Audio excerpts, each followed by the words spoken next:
Alleloia. Dia amin'ny fifaliana lehibe indray lasa ny babalala no ianona amintsika. Iarabanantsika tsirairay avy amin'izao fotoanan'io izao a. Miarabanao indray tonga soa eto amin'izao fandarana vavaka fiambenana izay rahanao amin'ny fandarana andramika izao a. Ny Aky radio a. Ny mpikambana anatin'ny vavaka fiambenana dia ny grupy izay maharesy.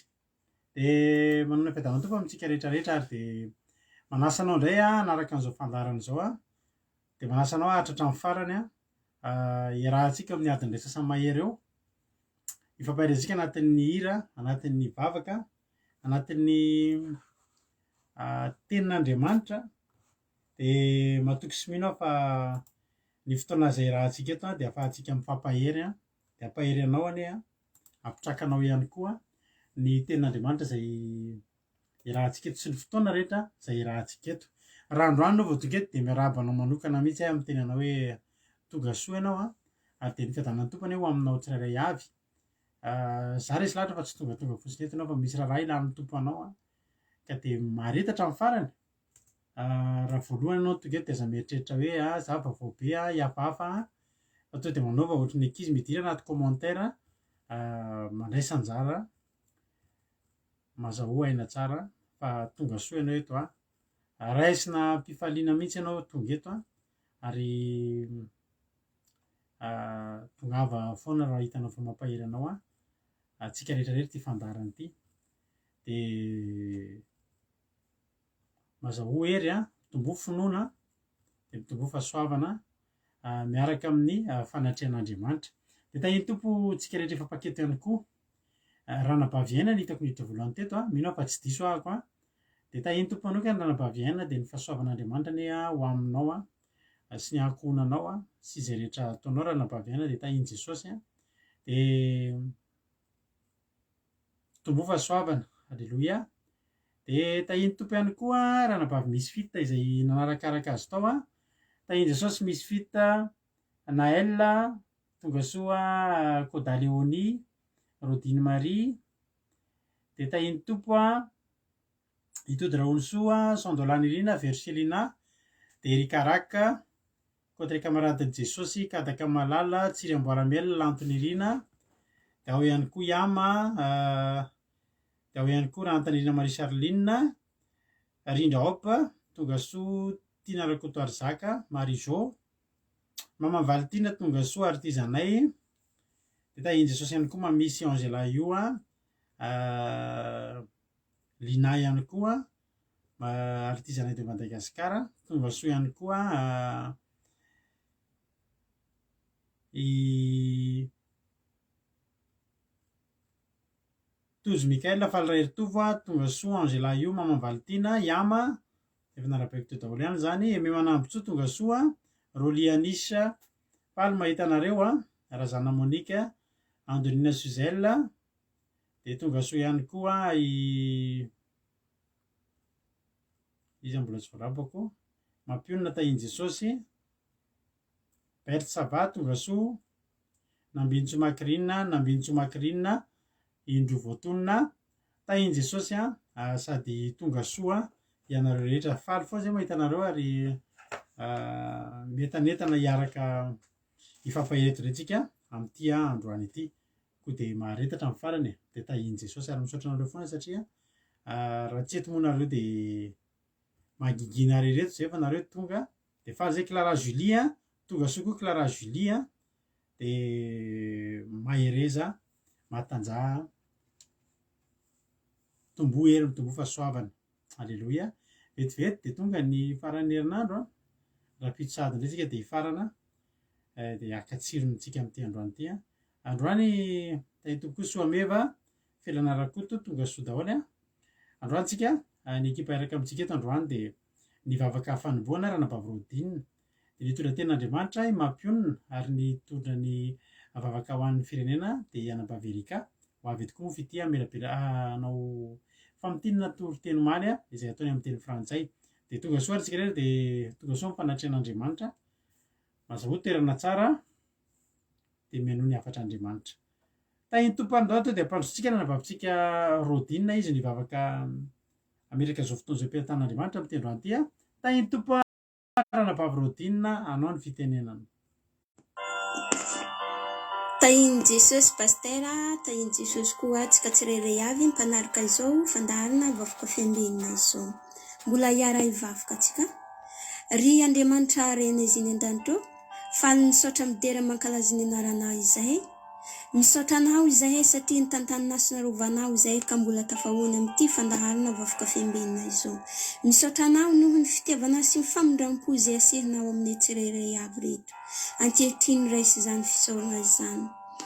Jesosy malala mety misy zavatra zay tsy araka ny sitrapona zay natanay reto. Dia ifonanay izany mangataka famelan-keloka famindrampo avy aminay izahay. Ka raisy Jesosy ny fonay atolotray anay izany. Ndrety ny mpanomponao Jesosy malala zay hitonga ny hafatrao amin'ity fandaharana ity amreto vahoaka zay tonga eto amin'izao fotoana izao. Mangataka ny fanana masina ary tsaho amin'izany teny zay hentiny mpanomponay izany Andriamanitro. Mba ho tafita soamantsara amin'ny tsirairay avy. Mba samby hahainy izany hafitra izany izahay Jesosy io. Ary raha misy namanay izay manana hetaheta hiatrika ity fotoana ity. Raha koa fanana masina izy, aoka hanjaka eto izy Jesosy io. Mba hahainy izany hafitra avy aminay izany. Mba hafahany hanompo ana sy hanaradianao. Hieritreritra na mandrakariva. Reto vahoakana zay hiainy izany hafitra izany. Satria maniry anaty koa izahay tsirairay avy araka ny teninao izay manao hoe mitadiavany Jehova sy ny heriny akatsaha mandrakariva ny tavany. Mikatsika anaty koa izahay, mitady hery avy aminaty koa izahay, manjaka eto aminay tsirairay avy reto ianao Andriamanitro, mba hafahanay harominy sy hankatony teninao. Tahaka izay nataony Noa teo, izay teny natana tamin'ny Noa Jesosy eo ny fonay tsirairay avy. Satria Noa izay niainy hafatra avy taminao Andriamanitro, navondy izy ireo izany Jesosy eo, azakazaka nidry tavy tamin'ny samy fiara. Engany tahaka zany koa izahay rehetra zay miainy hafitra izany. Tsy ampiania fotsiny izahay fa tegna hampakatony teninao. Ary pastera zay hamelabelatra zany teny zany. Anjakany fanana masina mba ho tanteraka sy ho lavrany. Ahafahanay hahaizanay bebe koa amin'ny sitraponao. Ary ny connexion rehetra Andriamanitro, anjaka tokoa izany. Mba handeha soamantsara, ny fitaovana zay entiny eto, aza vela anjakana sany diavoly mba tegna handeha soamantsara hanatanteraka izao fotoana izao. Ny mpanompona zay tonga mivavaka firenena, anjaka tompo, mifanana masina izy, ahafahany hanatanteraka sy halavrary izany vavaka zany. Manjaka eto Andriamanitro, anjaka ao amin'ny fonay tsirairay avy mifanana masina, aza vela hanjaka aminay ny isan'ny satana rasany diavoly rehetra. Izao vavaka zao apetrako amin'Andriamanitro, misaotra reo, misaotra Jesosy malala o. Alléluia. Amen. Alléluia. Misaotra betsaka andrarabavy rodinitsika. Mahafinaritra kely le vavaka hoe noany eno an'Andriamanitra dia vovontsy. Alléluia, zava-dehibe zay. Mankasitraka azy tsika. Andriamanitra ny amaly fitianao ranabavy rodinina tao anatin'izay vavaka matsiro izay nataonao zay. Eno avy hatrany ny famotinana ny toriteny omaly izay iandreketan'ny fitia. Andao ampandrosotsika ary fitia amin'izao fotoana izao hitondratsika ny famotinana ny toriteny tamin'ny omaly. Dia meno finaritra isika rehetra dia mitombo hery tany tompo ary fitia anao ny fitenenana. Bonsoir à toutes et à tous, chers frères et sœurs. Que la paix de Dieu soit avec vous. Et c'est avec grand plaisir que je vais vous faire aujourd'hui le résumé en français du sermon du mercredi 24 novembre 2021 qui nous a été partagé par sœur Lovely. Le verset que nous allons lire aujourd'hui se trouve dans Hébreux chapitre 9 verset 27. Hébreux chapitre 9 verset 27, au nom de Jésus. Et comme il est réservé aux hommes de mourir une seule fois, après quoi vient le jugement. Amen. Est-ce que tu es prêt pour le jugement de Dieu? Comment se passe ta relation avec Dieu? Comment se passe ta préparation de ton éternité? Est-ce que tu es un chrétien bouillant? Est-ce que tu es un chrétien tiède ou est-ce que tu es froid? Si tu es loin de Dieu, c'est que tu es froid. Et Dieu, il a dit qu'il vomira de sa bouche ceux qui sont tièdes. Donc si tu es tiède, ce n'est pas non plus une bonne chose. Donc sois un chrétien bouillant. Nos vies ce ne sont que vapeurs. On paraît pour un peu de temps, puis on disparaît, dit la parole de Dieu. C'est-à-dire que on voit aujourd'hui autour de nous, subitement, il y a des accidents par-ci, il y a des morts par-là, on ne sait pas pourquoi. Sœur Lovely nous a témoigné que la mort de son mari a été trop soudaine. Ils discutaient tranquillement, puis ensuite, quelques minutes plus tard, il est mort. Et je souhaite répéter mes condoléances à Sœur Lovely parce que ce que tu traverses n'est pas quelque chose de facile, c'est très difficile et que Jésus te fortifie dans la situation que tu traverses en ce moment. Donc voilà pourquoi on dit que on n'est que vapeur. On est là, mais on part vite. Donc prépare-toi. Si tu es encore dans le péché parce que tu profites de ta jeunesse et que Jésus arrive, est-ce que tu serais prêt pour le jugement? Nous, on ne devrait pas avoir peur de la mort, on ne devrait pas avoir peur de mourir, mais ce qui fait peur aux autres, c'est ce qui les attend après leur mort. Ils ne savent pas s'ils iront au ciel ou en enfer. Donc nous ne devons pas avoir peur de mourir, mais on doit se préparer pour après la mort. On doit se demander si ce qui est écrit dans le livre de notre vie plaît à Dieu. Si dans le livre de notre vie, il y a quelque chose de bien qui a été écrit. Notre livre de vie, il est écrit de cette manière. Tout ce qu'on fait, chaque action qu'on fait, est écrit dedans. Il est écrit à quelle heure on se lève le matin, ensuite quel repas on a pris aujourd'hui, et il est écrit toutes les actions qu'on a fait, si on a aidé les pauvres aujourd'hui ou peut-être on a commis un adultère, tout est écrit. Nous allons lire un verset dans Apocalypse, Apocalypse chapitre 20, versets 11 à 12. Apocalypse chapitre 20, versets 11 à 12, au nom de Jésus. Puis je vis un grand trône blanc et celui qui était assis dessus. La terre et le ciel s'enfuirent devant sa face, et il ne fut plus trouvé de place pour eux. Et je vis les morts, les grands et les petits, qui se tenaient devant le trône. Les livres furent ouverts, et un autre livre fut ouvert, celui qui est le livre de vie. Et les morts furent jugés selon leurs œuvres, d'après ce qui est écrit dans ces livres. Donc si depuis longtemps, dans ton livre de vie, il y a écrit que des mauvaises choses, tu peux encore, à partir de maintenant, écrire de bonnes choses. Il n'est pas encore trop tard. N'attends pas demain ou après-demain pour t'y mettre, mais fais-le maintenant, repens-toi de tes péchés et viens à Jésus. Comme ça, quand viendra ton jugement et qu'on lira ton livre, tu seras content d'entendre toutes les bonnes choses qu'on a écrites sur toi. Alléluia! Voilà pour le résumé en français du sermon du mercredi 24 novembre 2021. Que Dieu vous bénisse. Alléluia, mankasitraka ny vititsika tao anatin'izay famotinana izay, misaotra betsaka ny anabe izy mirahavavy. Rahavavy Rodina nanokatra ny fotoana tamin'ny vavaka matsiro isaorana azy dia vity koa nitondra ny famotinana izay inona fa maro ny olona izay mety milana zany mijery antsika amin'izao fotoana izao satria misy olona vahiny moa mijery antsika, misy olona koa nagasy ary zanakitsika rehetrarehetra izao zanakitsika ireo ndraindray misy tsy mahazo izay tenentsika tokoa dia nasiana ireny mba hatonga ny rehetra afaka handray ny hafatra. Alleluia, dia misaotra ny fititsika. Andao antsika eno hira anankiray androany moa mampionona no hitondra ny ten'Andriamanitra dia rariny loatra raha hira no ataontsika androany andeha hanao hira anankiray tsika anaty titinao maka baiboly maka toerana tsara dia ny toritentsika rehefa aveo raha misy tsy vola narabaiko nefa dia arabaiko ihany koa ry Clara Julie efa narabaiko teo tahiny Jesosy dia Ajaska Patitsia Iladana Aingony Irina Rosoeriny Anne Nathalie Faniro Zapondramanana Noélie Fanto Preta Marie tahiny Jesosy izay mbola tsy narabaiko Tsiry Amboaramiel dia me manambo tsy efa narabaiko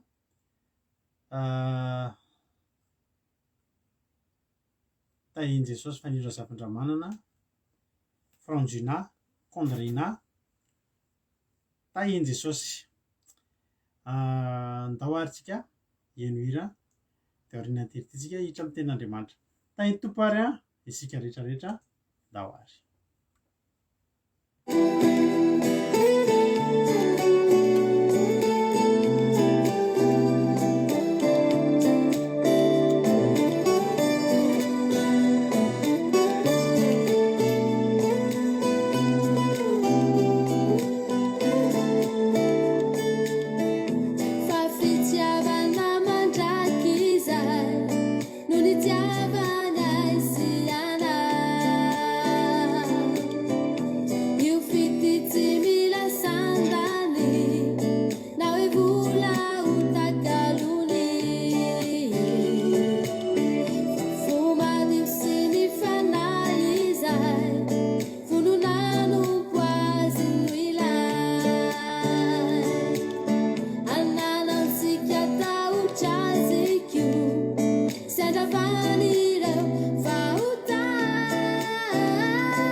Alleloia, saorantsika an'Andriamanitra izany hira izany a.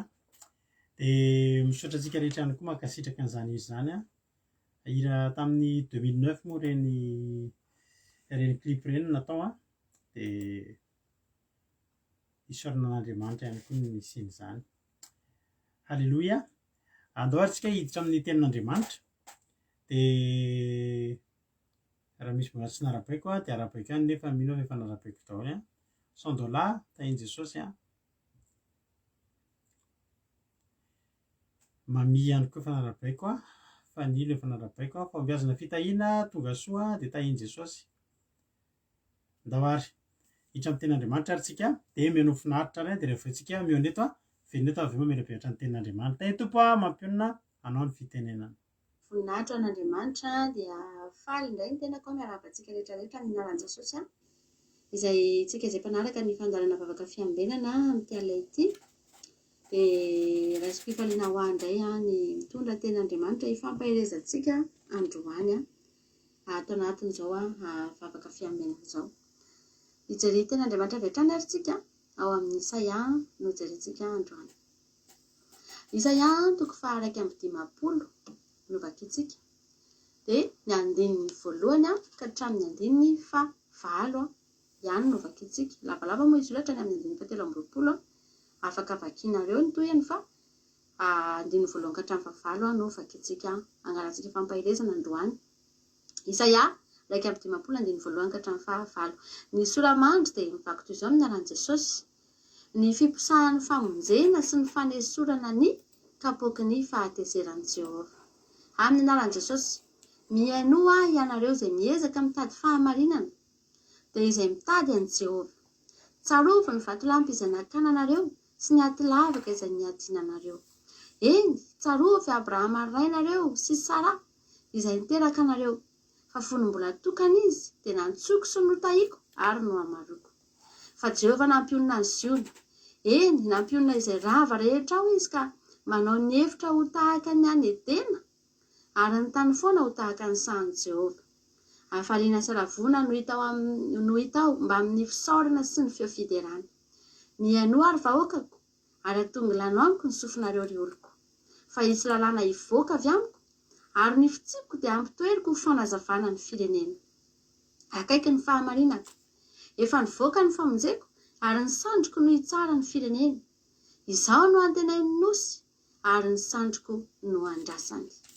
Andrandrao amin'ny lanitra ny masonareo ary jereo ny tany ambany fa ny lanitra ho levona tahaka ny setroka ary ny tany ho tahaka ny lamba mangarahary ary ny mponinao dia ho faty tampoka fa ny famonjena kosa aharitra mandrakizay ary ny fahamarinako tsy mba ho rava.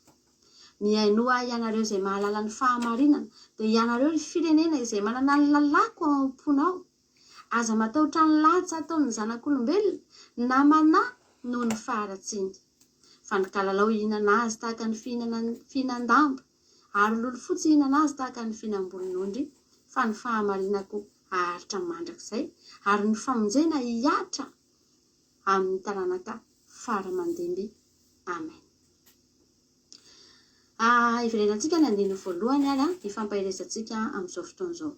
Hoy ny ten'Andriamanitra hoe mianoa ianareo izay miezaka mitady fahamarinana dia izay mitady an'i Jehovah. Tsarovy ny vator'amby izay nakana anareo sy ny aty lavaka izay niadina anareo. Andiny ny faharoa, eny tsarovy Abrahama rainareo sy Sara izay niteraka anareo, fa fony mbola tokana izy dia nantsoko sy notahiako ary no amaroko. Eto Andriamanitra dia milaza zavatra izy eto rehefa afatra ngeza mafonja ary mitodika izy eto amin'ny olona izay miezaka mitady fahamarinana sy izay mitady an'i Jehovah. Mianoa hozy Andriamanitra. Eto Andriamanitra miantso an'ireto olona reto indray mba hiaino. Fa ny tena marina, reto olona reto dia olona efa niaino foana. Olona efa zatra mpiaino, efa mpitady, efa mpikatsaka, ary efa miezaka mitady ny fahamarinana hozy ny ten'Andriamanitra. Fa Andriamanitra eto rehefa na ohatrany hoe ireo olona ireo zany hatramin'izay niezaka nitady, niezaka nivavaka, niezaka nikatsaka an'Andriamanitra. Fa araka ny soraman'ny vakiantsika dia ny fiposahan'ny famonjena sy ny fanesorana ny kapoaka ny fahatezerana. Eto zany Andriamanitra vao ampiposaka famonjena ho an'ireto olona ireto. Ary mbola miantso indray Andriamanitra hoe mianoa indray ianareo. Ianareo izay efa niezaka mitady fahamarinana. Ianareo izay nitady haleloia. Eno sisy andiny faharoa, tsarovy Abrahama rainareo sy Sara izay niteraka anareo. Fa fony mbola tokana izy dia nantsoko sy notahiako ary no amaroko. Ry havana malala. Eto Andriamanitra miantso ny olona, tsy ny olona rehetra tsony antsoin'Andriamanitra eto. Tsy ny olona rehetrarehetra izay hoe nisy fotoana rehefa betsaka ny olona manko ny diso hevitra. Nisy fotoana Jesosy ny tenin'ny fariseo. Tsy Jesosy azafady fa i Jaona mpanao batisa. Ny tenin'ny fariseo i Jaona mpanao batisa tamin'izany fotoana hoe rehefa nitory ny momba ny batisa izy dia izay foana moa ny anazy mibebaha ianareo fa akaiky ny fanjakan'ny lanitra ianareo ka samy atao batisa. Batisa ny fibebahana. Dia nisy fotoana Jaona ny teny raha ny amin'ny Mateo 7 afaka jerenao izany ten'Andriamanitra izany. Ozy izy aza manao anakampozy izy hoe manana ny Abrahama ho rainay izahay. Satria fantatry Jaona mpanao batisa ny zavatra tao anatin'ny sain'ny fariseo sy tao anatin'ny fon'ny fariseo. Ohatrany teteny ny fariseo izay nga mila mibebaka izany intsony. Izay nge efa manana ny Abrahama ho rainay. Dia fantatry Jaona mpanao batisa rehefa natao am-pony reto fariseo ary no teneny azy zany. Mieritreritra nareo ozy izy fa manana ny Abrahama ho rainareo. Misy zavatra nefa eo akaiky kely eo tsy mahaliana ny fariseo, tsy tadiavin'ny fariseo, tsy eken'ny fariseo ary mihavinavina mihitsy izy rehefa maheno an'izany teny izany hoe mibebaha. Ry havana malala, fa ny zavatra fantany dia efa manana ny Abrahama izahay, efa taranak'i Abrahama izay efa zanaky Abrahama izay mandova teny fikasana sy ny sisa sy ny sisa. Fa diso hevitra nefa rehefa an'ireo olona ireo. Satria izy mieritreritra fa manana ny Abrahama ho rainy, fa Andriamanitra mahita fa tsy taranak'i Abrahama izy. Raha tsy mandalo fibebahana, ny fariseo tsy nino an' Jesosy, ny jiosy be lehibe tsy nino an' Jesosy. Dia mieritreritra ny jiosy fa taranak'i Abrahama, anefa Jesosy eo akaikiny eo aza ry havana malala, tsy rarahiny, tsy nekeny. Fa izay fotsiny eo an-tsainy hoe taranak'i Abrahama izay, dia diso hevitra ary voafitaka. Ary hatramin'izao androntsika izao dia mbola betsaka ry havana ny olona voafitaka mieritreritra fa taranak'i Abrahama. Nisy fotoana Zakaiosy ry havana malala, Jesosy mihitsy no niteny azy hoe ankehitriny dia mba zanak'i Abrahama koa izy. Tao aoriana ny hetsika rehetra nataony Zakaiosy, ny fitadiavan'ny Zakaiosy an' Jesosy, ny dingana rehetra nataony, ny famoazany vomendrika ny fibebahana, ary Jesosy raha niteny an'i Zakaiosy hoe mba zanak'i Abrahama koa Zakaiosy dia tsy tamin'ny vao izy vao niazakazaka nitady an'i Jesosy dia efa izay nitenin'i Jesosy taminy. Fa efa vitan'i Zakaiosy avokoa ny dingana rehetra tokony nataony. Efa tonga hatrany an-tranony mihitsy Jesosy. Efa nanao ny zavatra rehetra nanonitra, ny zavatra rehetra nataony mihitsy Zakaiosy. Dia teo Jesosy vao niteny fa zanaky Abrahama ihany koa Zakaiosy. Alleloia. Ny olona be dia be mieritreritra fa zanaky Abrahama taranaky Abrahama fa tsy ry havana malala. Jesosy no niteny tamin'ny Zakaiosy fa taranaky Abrahama izy satria Jesosy nahita ny zavatra rehetra nataony, ny fiezahana nataony. Ary eto Andriamanitra dia mbola miteny indray fa ianareo izay miezaka mitady fahamarinana no teneniko androany, mitodia kely amin'ny Abrahama. Alleloia. Ozy ny ten'Andriamanitra hoe fony mbola tokana izy dia nantsoiko sy notahiako ary no hamariko. Rehefa miresaka momba ny Abrahama ato anaty Baiboly dia teny fikasana foana. Tsy maintsy mitodika any amin'izay foana hoe teny fikasana, fitahiana, no hamaroina, no halebiazana. Kely ny andoanao fa lehibe ny hafaranao ho tahiako ianao ho fitahianao amin'ny firenena rehetra ianao ny karazana teny fikasana rehetra dia tao amin'ny Abrahama. Ary raha tenen'ny ten'Andriamanitra fa taranaky Abrahama dia ny dikan'izay zany dia mandofa ny teny fikasana izay nomena ny Abrahama. Dia eto ry havana malala dia mazava zany ny tenin'Andriamanitra fa ny atao hoe taranaky Abrahama dia ny olona izay niezaka mitady ny fahamarinana. Fahamarinana zany tsy misehoseho fotsiny eny.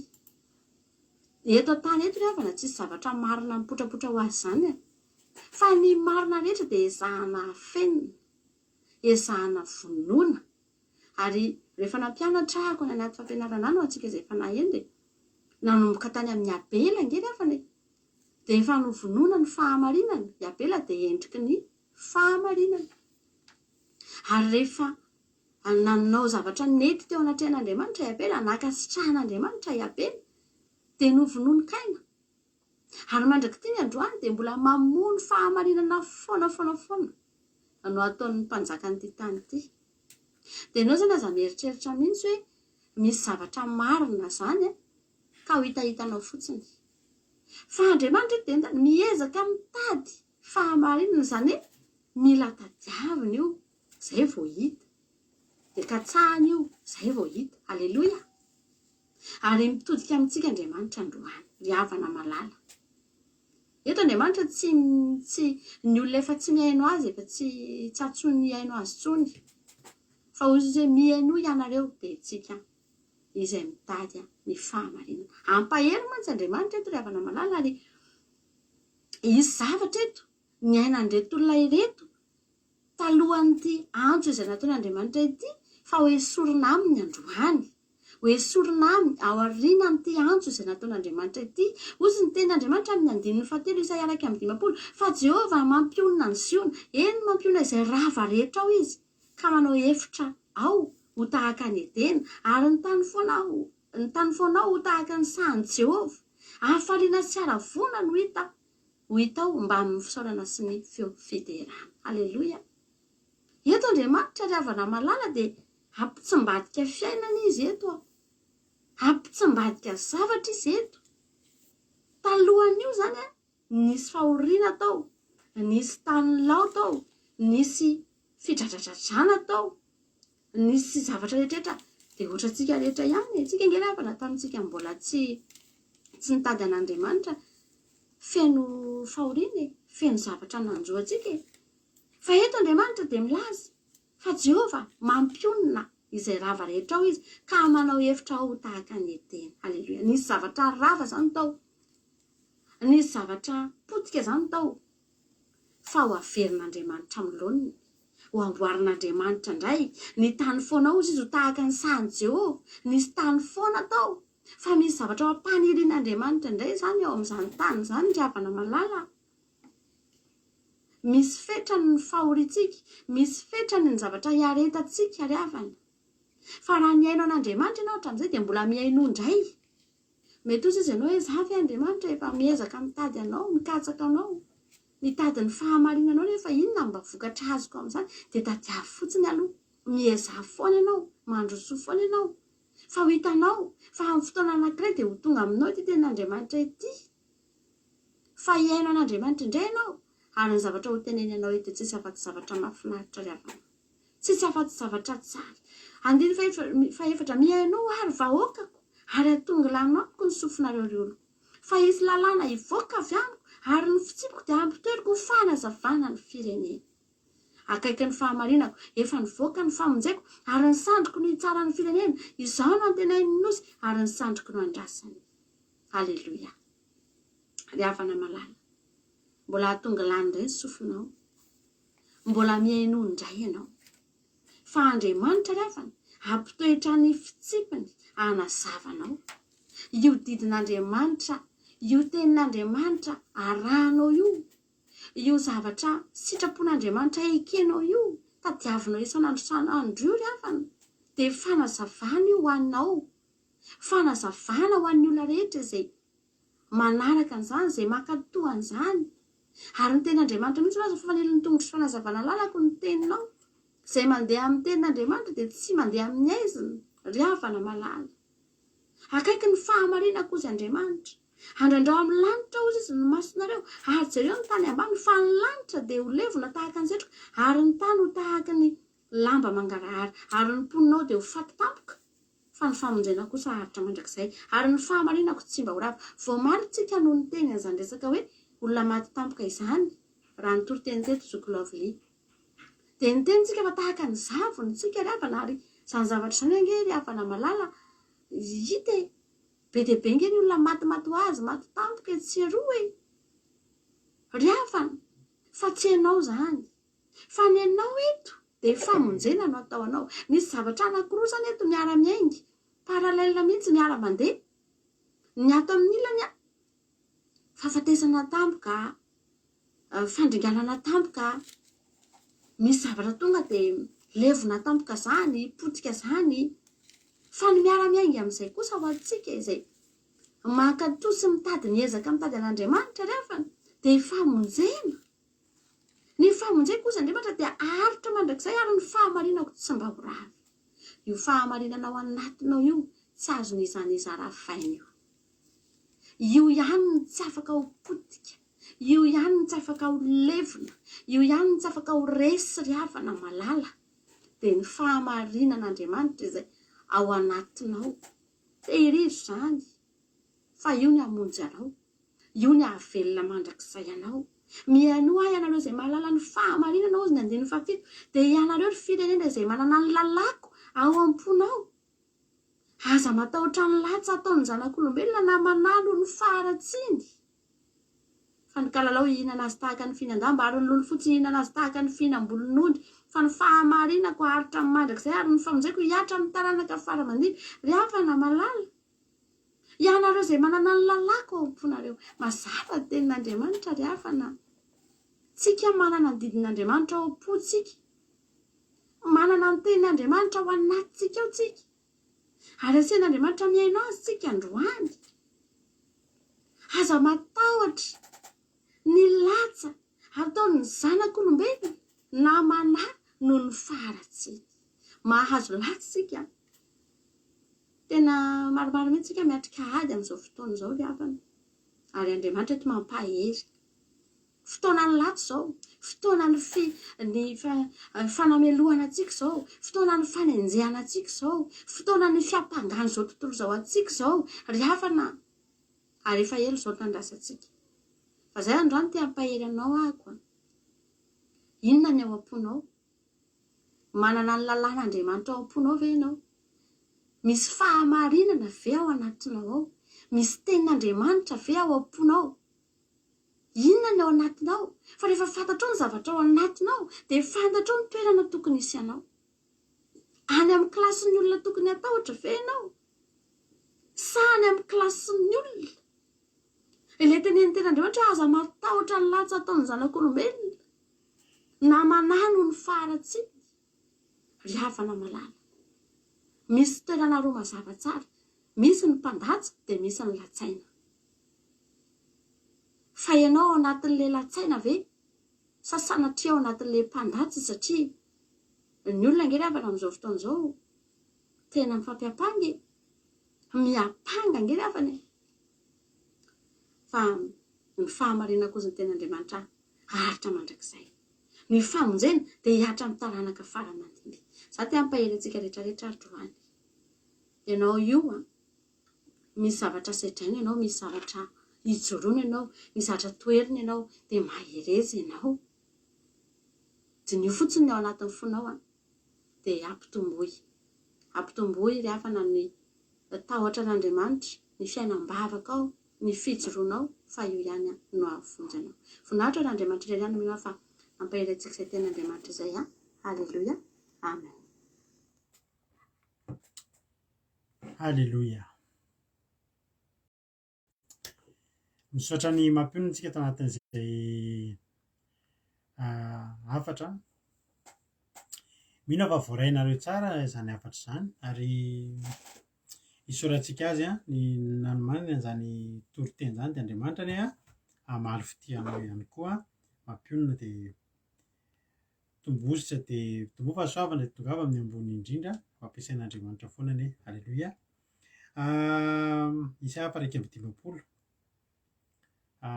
Jonatana Emelovli ireo mbola tsy narabaiko teo a dia tonga soanareo a fandresena fitiavana ary nahiana dia fitifirija tonga soa daholo a dia izy koa moa tany ambony tany izy anankiray hitako izay a ohatran'ny mbola tsy narabaiko Elizabeta tahian Jesosy a dia Nicolas Sandrela Zina Théoda mbola tsisy narabaiko fa dia tonga soanareo a Sandola tahian Jesosy a isika tsirairay avy. Misaotra ny amin'izany toriteny izany a, misaotra n'Andriamanitra isika. Isaia 1:20 ny soramanty dia ny fiposahan'ny famonjena sy ny fanesorana ny kapoaky ny fahatezeran'i Jehovah. Any afara moa tsika resaka an'io kapoaky io. Halleluja. Androany zany a ny lazain'ny soramanitra dia misy famonjena miposaka. Miaraka amin'izay famonjena miposaka izay a misy kapoaka ny fahatezerana ho esorina. Ary androany, halleluja, dia misy olona manokana tian'Andriamanitra ho antsoina. Marina mihitsy ny teniny teo. Andriamanitra tsy miantso eto amin'ny Isaia 1:20 ity, miantso ny olona hiaino. Fa ny olona miaino ireo a, olona efa niaino. Fa ohatran'ny hoe antsoin'Andriamanitra manokana. Ao anatin'ny olona marobe a, misy olona vitsivitsy a, misy olona voatokana antsoina. Mianohy ianareo izay miezaka mitady ny fahamarinana. Iza moa ny olona miezaka mitady ny fahamarinana? Dia ny tena voalohany dia izay mitady an'i Jehovah. Ny olona mitady fahamarinana dia ny olona mitady an'i Jehovah dia ny olona mikatsaka ny fanjakana. Hoy ny Mateo 5:23 teny mampianto hoe fakatsao aloha ny fanjakany sy ny fahamarinany. Ao anatin'ny fanjakan'Andriamanitra misy fahamarinana katsahana. Ary katsahana zany a mahafinaritra ny nanazavana mampiona azy hoe katsahana zany a tediavina.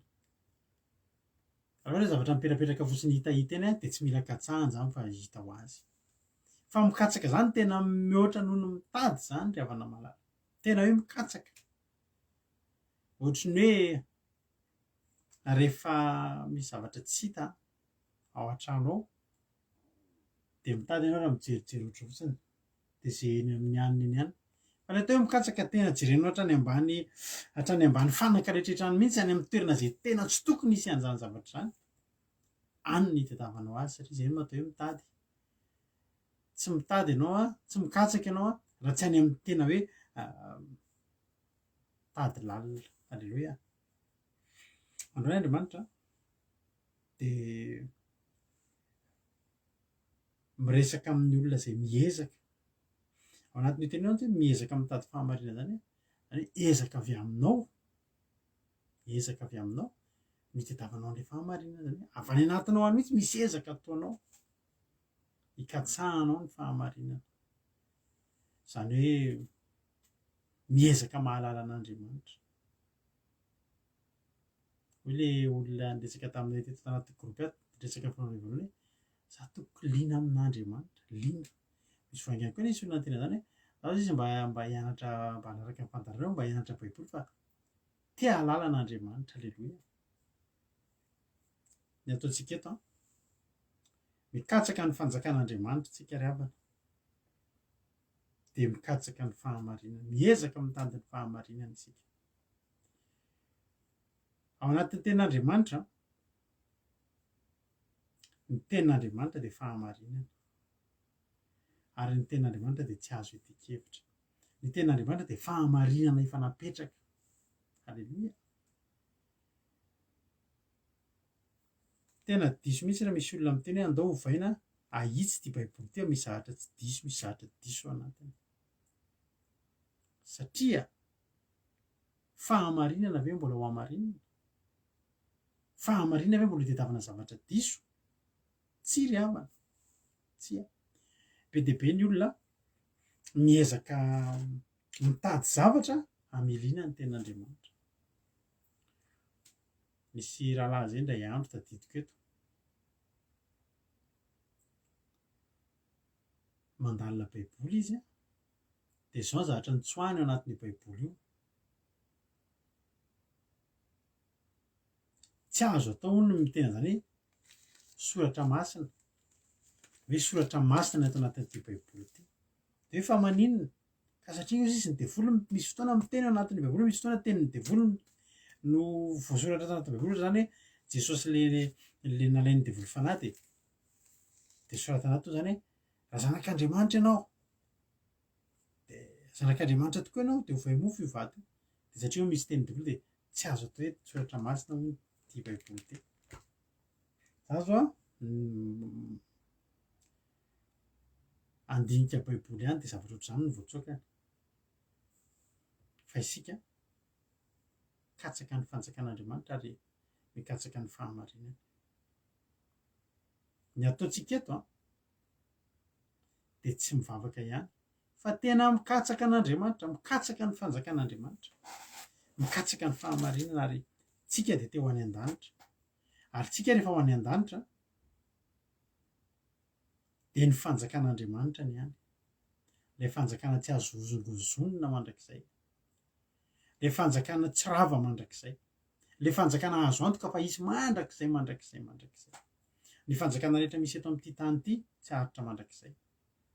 Fanjakana matanjaka indrindra hatramin'izay, nisy ny natanjaka Egypta, fanjakan'ny Egypta, zany fanjakan'ny Nebokadnezara zany a, zany fanjakana Romanina zany a, zany fanjakana Persianina zany a, fanjakana Persia, be dia be, fa izao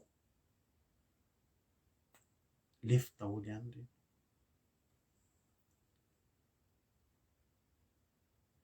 Fanjakana Amerikanina natanjaka tao anatin'ny taona maro be, fa hitanao fa mizongozona izy zao hanaovan'ny Chine azy.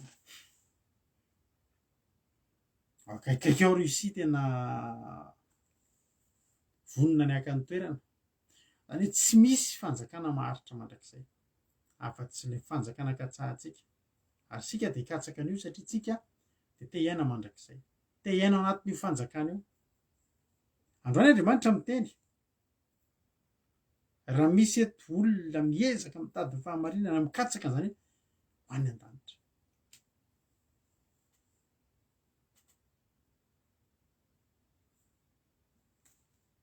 Izay mitady an'Andriamanitra, raha ianao mivavaka,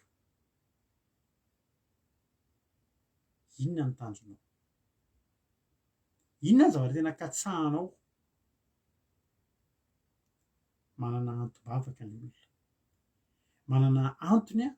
Rehefa antony efa maninona ianao no mivavaka dia misy antony ao. Za tena natiolana be mihitsy ny ahako dia za te hivavaka. Fa maninona ianao mivavaka? Za tena maditra be mihitsy ny vadiko dia aleoko entina mivavaka. Fa maninona ianao mivavaka? Za tena tsy mety mahiratra mihitsy ny fiainako, aleoko mivavaka. Manomboka androany raha halaliantsika ny Mateo 5:23 dia izany rehetrarehetra izany tsy tokony atao antony hivavahana, fa ny antony hivavahantsika dia mivavakantsika satria te ho any an-danitra. Raha izay ny ao anatin'ny saintsika ry havana, hoe za te ho any an-danitra, dia katsahantsika ny lalana rehetra, ny zavatra rehetra ahafahantsika makany an-danitra. Raha volana katsahantsika dia misy lalana ahafahana tongavana vola ao amin'ny baiboly. Marary ianao afaka entina mivavaka ange ianao e. voafatotry ny afaka délivrena ange ianao e. Ary reny rehetrarehetra reny a tombony ananantsika raha mivavaka itsika. Fa manomboka androany ataovy masaka ao anatin'ny sainao fa mikatsaka ny fanjakan'Andriamanitra ianao. Ataovy raha tonga eto ianao androany, hitanao io olana misy anao io, io olana lovanao io, tsinitsininy io. Io le zavatra tenen'Andriamanitra ho tsarovanao io. Ny olana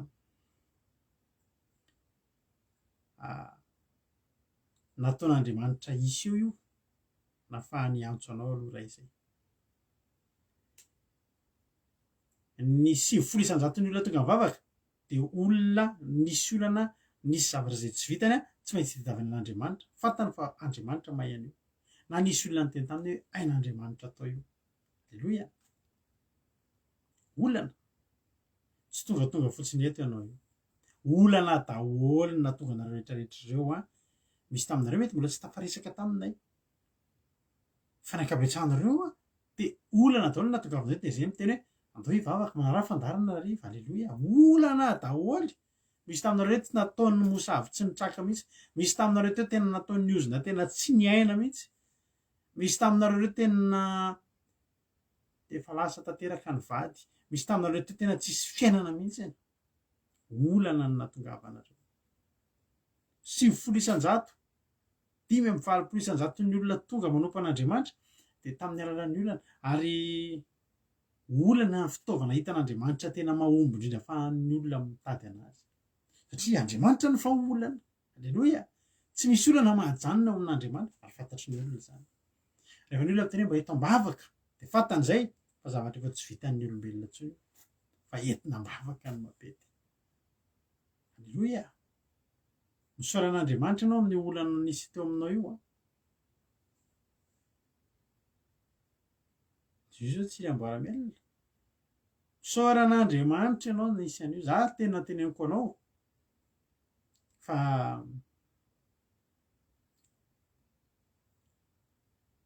za tena misaotra an'Andriamanitra nisy olana. Za efa teneniko anao foana hoe ny antony nahatonga olana teo amin'ny fiainanay nahatonga ny bokany trosa nisy olona nisoloky anay. De tao ambadika izay fisolokiana izay nahazo tena hoe amina vola be zay de nomboka teo ny olana de bokany trosa de tena tototry ny trosa de tsy nahita aletsony. Saika amony tena, saika afa-baraka, saika apotika ny zavatra rehetrarehetra. Zany tokantrano zany efa nika natao veloma e. Saika atao veloma. Efa tonga hatramin'ny sosokevitra tam'zany hoe zao misarana. Rehefa misaraka nareo samy mamelona ny tenany de am'izay mba mena ny olona. Raha mpivady ianao mena an'izao fandana zao ka misy olana nareo aza misaraka. Fa ianareo ireo miara-mivavaka olona roa miaraka mifanaiky mikatsaka an'Andriamanitra zany fa mivavaka roa ngeza be. Tambatra. Alleloia. Fa za misaotra an'Andriamanitra. Rehefa tonga ny fotoana izay nahitako an'Andriamanitra de zao ny zavatra mba ao an-tsainy mivady. Misaotra n'iny olona nisoloky antsika iny. Za tena teneniko anareo fa ny olona nisoloky anay tamin'izany raha mahita ny sary mahita anay de mitsoaka satria mety mbola mety izy mbola angalanay polisy indray. De izy tao efa tratranay angalana gendarme tamin'izany. Tratranay eny an-dalana de mitsoaka. Tsoaka. Maraky teny androany tsy hita intsony. Nahitanay azo farany ohatry mbola mivoaka gazety indray mbola tratra indray. Fa zany olo zany tena teneniko anareo raha hitako zany tena fihiniko. Tena hoentiko am-bavaka ataoko bahakely. Ny antony raha tsy zany olo zany tsy nitady an'Andriamanitra. Reny zavatra eny nataon'Andriamanitra ihany koa. Fiainantsika latsaka tany amin'ny farany ambany. Niariary teo amason'ny olona io. Teo ambony vatolampy ny fiainantsika. Niariary tafika andrevam-tanàna ozy ny olona. Latsaka tany anaty lavaka lalina. Hoe roviana ho tafavoaka ve?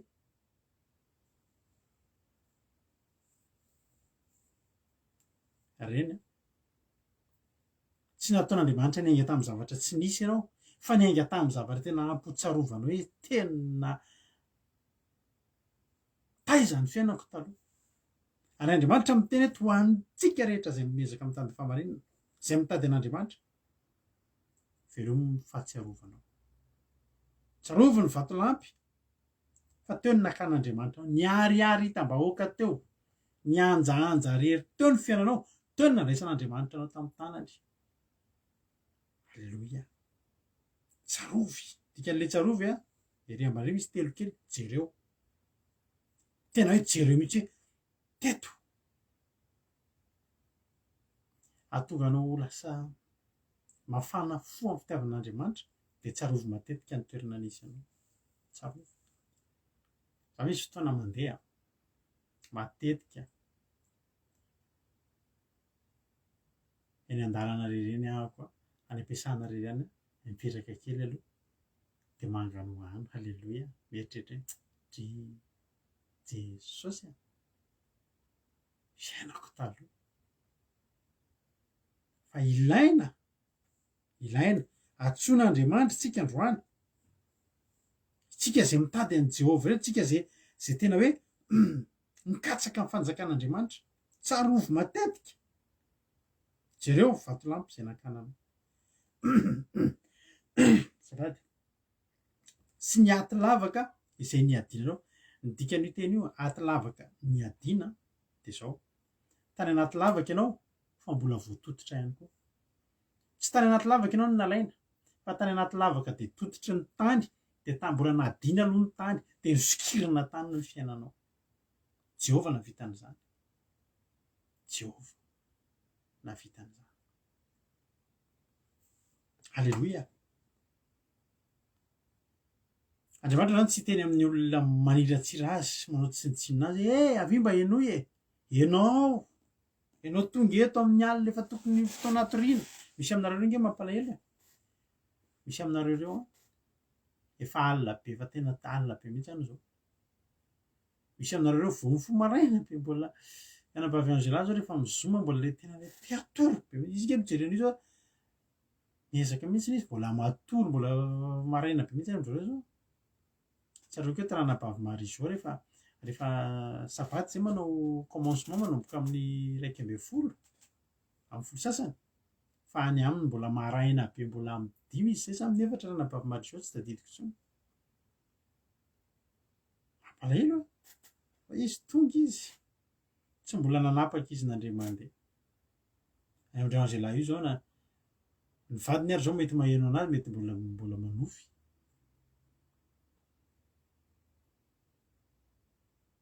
alleloia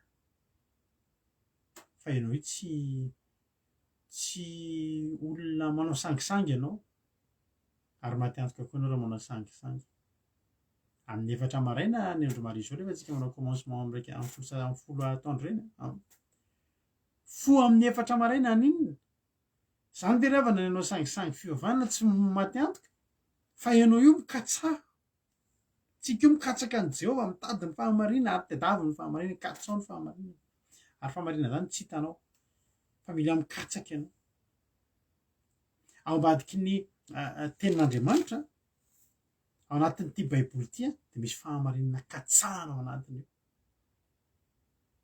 tsy mandehandeha fotsiny eo ambony fa tena katsaka ary havana androany tsarovy mivatolampy naikananareo taizany nangalananareo de tadidio fa tany anaty atina lavaka mihitsy ianao ny sarona tany ny mbola nangadina de ny sotomo de katsaka ny fahamarinana antsika nataon'andriamanitra tamintsika zavatra mahatonga antsika hikatsaka fanjakan'andriamanitra alleloia tsy tongatonga fotsiny teo nataon'andriamanitra reny ho tsarovanao nataon'andriamanitra reny mba ho tsarovanao ary reny zavatra rehetreny nataon'andriamanitra hanampy anao hikatsaka ny lanitra Halleloia, lalana natongavanao hitady an'Andriamanitra eo amin'Andriamanitra ny zavatra rehetra. Tsarovy izy izy Abrahama rainareo Sara izay niteraka anareo fa fony mbola tokana izy de natsoko sy notahiko ary no amaroko. Tsarovy Abrahama. Fa Abrahama koa mba mitovy amintsika reto taloha. Olon-tsotra, olona tokana, tsy nisy ninninona, mbola nasiana nandao ny zavatra rehetra teo amin'ny rainy andeha hanaraka an'Andriamanitra. De ohatra anao teo ambony vatolampy ny ariary, ianao tany anaty lavaka ny ariary, fa io ianao naninona nanapa-kevitra andeha hanaraka an'Andriamanitra any amin'ny tany zay tsy fantany. Any amin'ny tany zay tsy fantatrao, tsy fantatrao ho aiza. Fa andeha ho aiza ianao hanaraka an'Andriamanitra. Andriamanitra zay tsy fantatritsika. Halleloia. Fa niseho tamintsika amin'ny maha-Andriamanitra tsara azy. Androany a, ty ampitombo anao Andriamanitra. Ny olana ry havana ty zavatra ty tena misy zavatra tena nieritreretiko tena nahavariana anahy izy ty ary tonga ao an-tsaiko foana. Io olana mandalo eo amintsika io tsy voatery hivavahana io de mivaha ihany koa. Tsy voatery hoe andeha hivavaka be tsisy ohatr'izany ianao vao mivaha io olana io. Fa ny tena marina misy olona voafidy. Misy olona tsaroko niara-nanana olana taminay. Zany hoe zay a efa afaka ny olana. Efa mpanompon'Andriamanitra tamin'izany. De zareo tonga. Fa namako ihany izy io. Fa rehefa tratran'ny olana de mitady an'i Jesosy. Fa rehefa tonga teo amina tsika moa mandroso. Nareo zao de mieritreritra fotsiny hoe entina mbavaka raha nadarado eto mbavaka amin'ny anina. Nareo mieritreritra fa mionona amin'ny fitondranam-bavaka ny fiainana. Tsia, amin'ny voalohany. Aveo mila mikatsaka, mila miditra ianao. Halleloia. Halleloia. Ary asaina mihitsy ianao hiditra lalina. Fa Andriamanitra te hitatana antsika any amin'ny ho any amin'ny fahamarinana ry havana. Andriamanitra tsy te hianona fotsiny hoe hitantsika hivavaka de hoe vavabavaka eo. Fa tadidio fa nofidian'Andriamanitra ianao hiditra lalina. Ianao tonga eto io satria tadidinao tsara fa ty fandarana rahanao ty de fandaran'ny olona miditra lalina amin'ny fanompona an'Andriamanitra. Fandarana ikambanan'ny olona tsy olona isangisangy amin'ny fivavahana. Tsy olona nanao fivavahana hoe andeha hampalaza teny eny amin'ny Facebook eny na hoe andeha hanaovana inona. Fa fikambanan'ny olona vonona ary tena miroso lalina. Hiditra lalina amin'ny fivavahana eto. Ianao inga ry havana tsy tonga fotsiny eto. Ianao io inga ry havana mihaino tenin'Andriamanitra isan'andro. Andriamanitra no miteny hoe mihaino ahy ianareo zay miezaka mitady fahamarinana.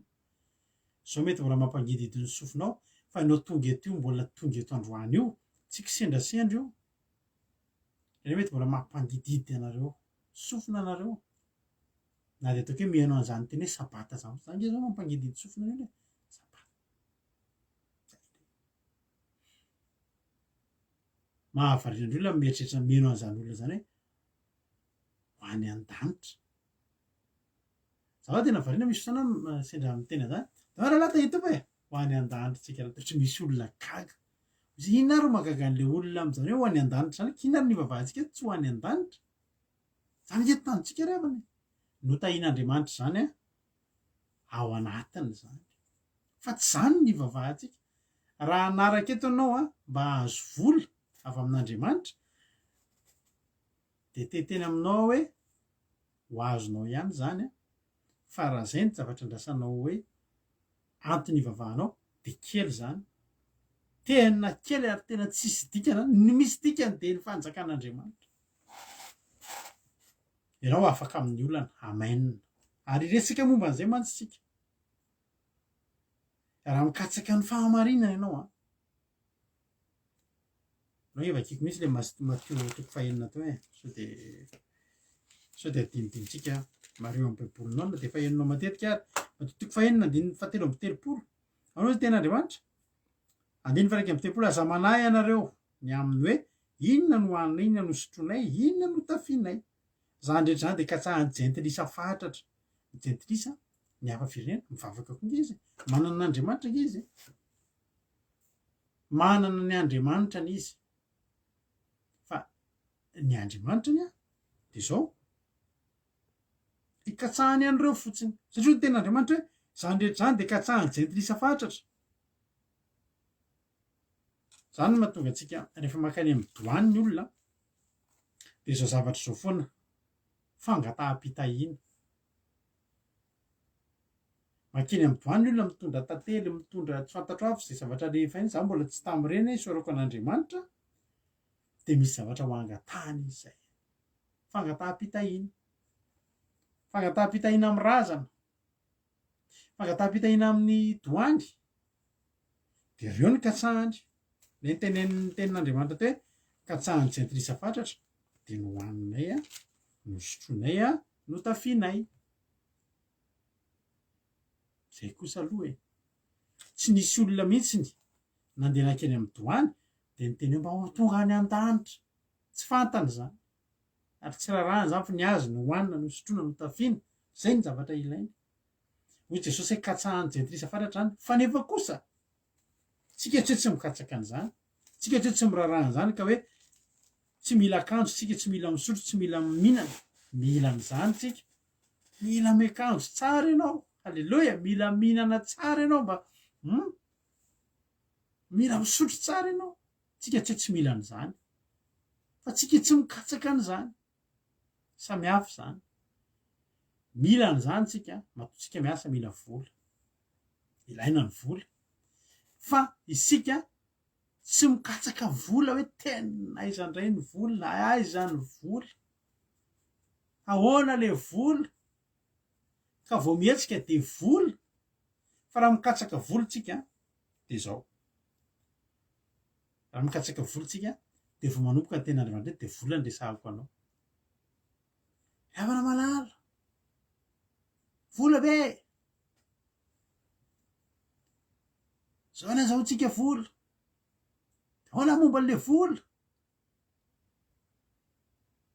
efa vonona ve mivolanareo rapitso iza tsy manam-bola iza koa manam-bola raha nikatsaka vola fa jesosy ny teny zany katsahany jentilisa fatratra fa nefa kosa ny zavatra mahafinaritra fa fantatry ny ray nareo zay any an-danitra fa tokony ho anareo rehetra zany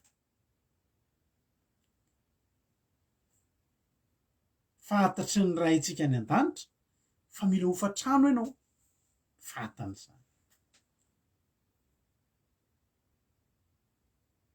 ianao zany zao na tsy andohalika ary rehefa hoe andriamanitra hofatrano a fa maninona ianao nataon'andriamanitra fa baraka tsy andoha hofatrano zanany nge ianao fantatry ny olona ianao miogaoga lava mivavaka fantatry ny olona fa kristianina ahoana ianao nataon'andriamanitra fa baraka fantatry ny rainareo zay ny an-danitra fa ilainareo zany fantan'izany fa ahoana ny toy an'le teny andiny fa telo amby telopolo fa katsao aloha hoe katsao aloha zany ataovy geza be aloha ataovy tena hoe priorité eo amin'ny fiainanao aloha anarany eo amin'ny fiainanao mihitsy ny fikatsahanao fanjakana katsao aloha ny fanjakany sy ny fahamarinany ny fahamarinany teny ny fahamarinan'andriamanitra de hita ao amin'ny teniny de le fahamarinany io ny afahantsika katsaka ny fanjakana tsy afaka hikatsaka ny fanjakan'andriamanitra isika raha tsy katsahantsika aloha ny fahamarinana inona andriamanitra zao androany ny haino teninaina ny aina nahafinaritra ny haino an'le androany iny aina ao ve iaina tiako ny teninaina androany ny any amin'ny tantaran'ny Cornelio ny teneniny androany na reo zay tsy naheno nandeha tamin'ny radio aloha nandeha tamin'ny radio iny ve nataony aina tamin'ny androany mino fa iny momba ny Cornelio de Cornelio iny zao raha ohatra zao tsika ry havana mamaky tenin'Andriamanitra. Firy le verset an'i Cornelio iny ainy azafady? Firy moa le nataony any amin'ny asan'ny apôstôly le izy? Pasipateo ditato zany. Amin'ny asan'ny apôstôly, jerinareo tsara.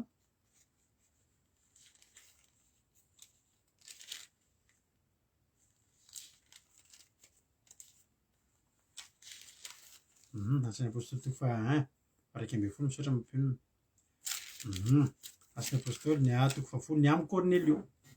De ny amin'ny Cornelio tamin'io le nisan'ny Petera le nanofo nahita fahitana lamba be misy mitazona amin'ny zorony efatra avy de midina de tao ny biby madio sy ny biby maloto.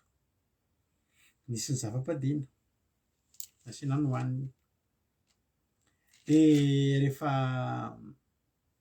any amin'ny avy niona tany vita ny zavatra izay tenin'Andriamanitra nataony Petera de resy lahatra am'izay Petera. Resy lahatra Petera fa i Cornelio sy ny ankohonany izay hafa firenena zay fady any jiosy niendriky reto zava-padina ireto. Zany hoe raha namaky teny fotsiny tsika de ny zavatra fantatry ainy izy aika azo hanina ko io ary misy eo vonoika hana. Fa raha nikatsaky tsika namaky hatramin'ny farany de nandinika tsara de tsy zay le izy. Satria resy lahatra ihany Petera, fantatry Petera ity zany ny anton'ilay izy. Tsisy olona azoko atao fady intsony. Azonao ny ty fitenenana. Isika eto ry havana mikatsaka. Halleloia.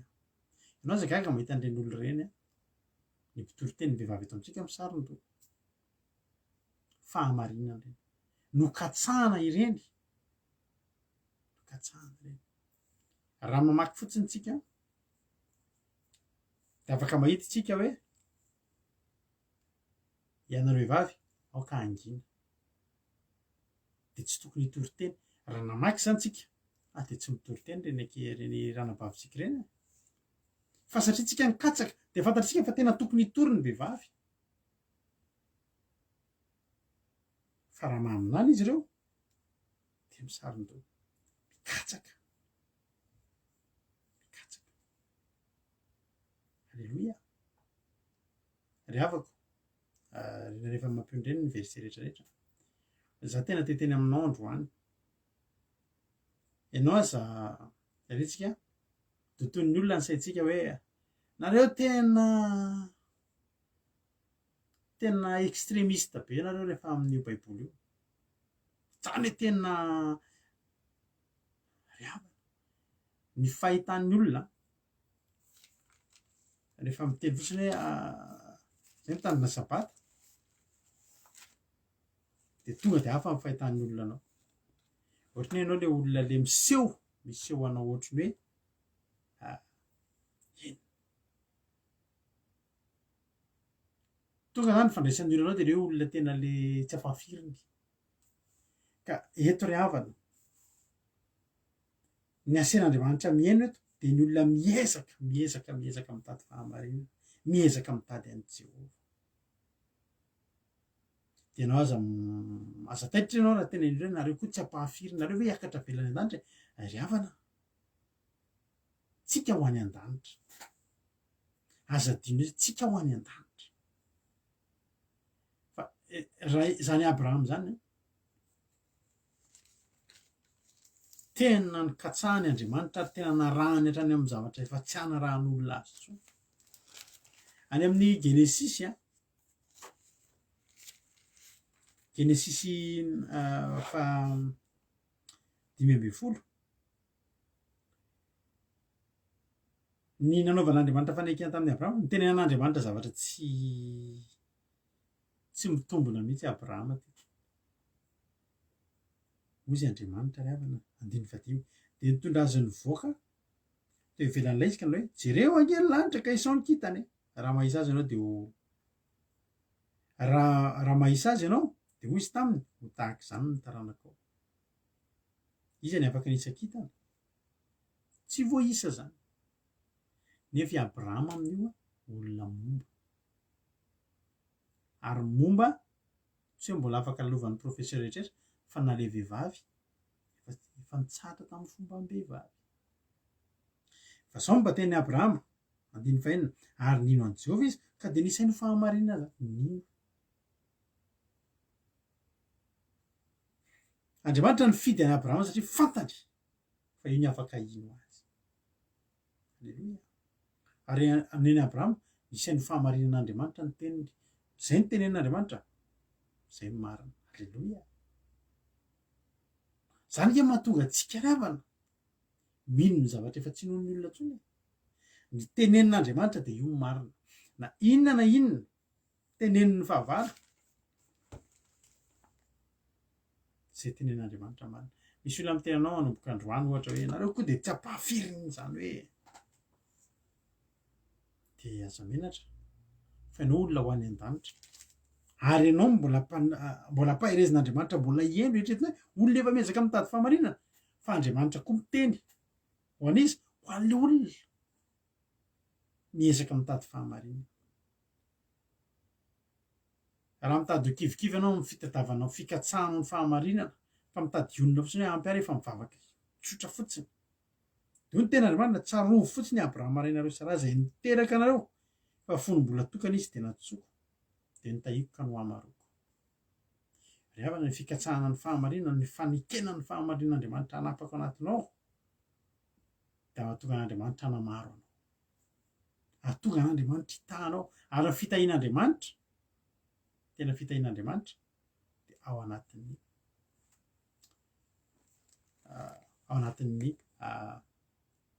fikatsahana ny fanjakana sy ny fahamarinana araka le teko tam'teo misy olona zany niaraka taminay niara-bavaka taminay nanomboka niditra lalina nentina mbavaka de nahita valim-bavaka de nanomboka tamana fa nanomboka niditra tany amin'ny anina am'zay tsaroko mihitsy nanomboka nitoriana tany amin'ny resaka zava-padina hoe tsika tsy mihinana an'izao zao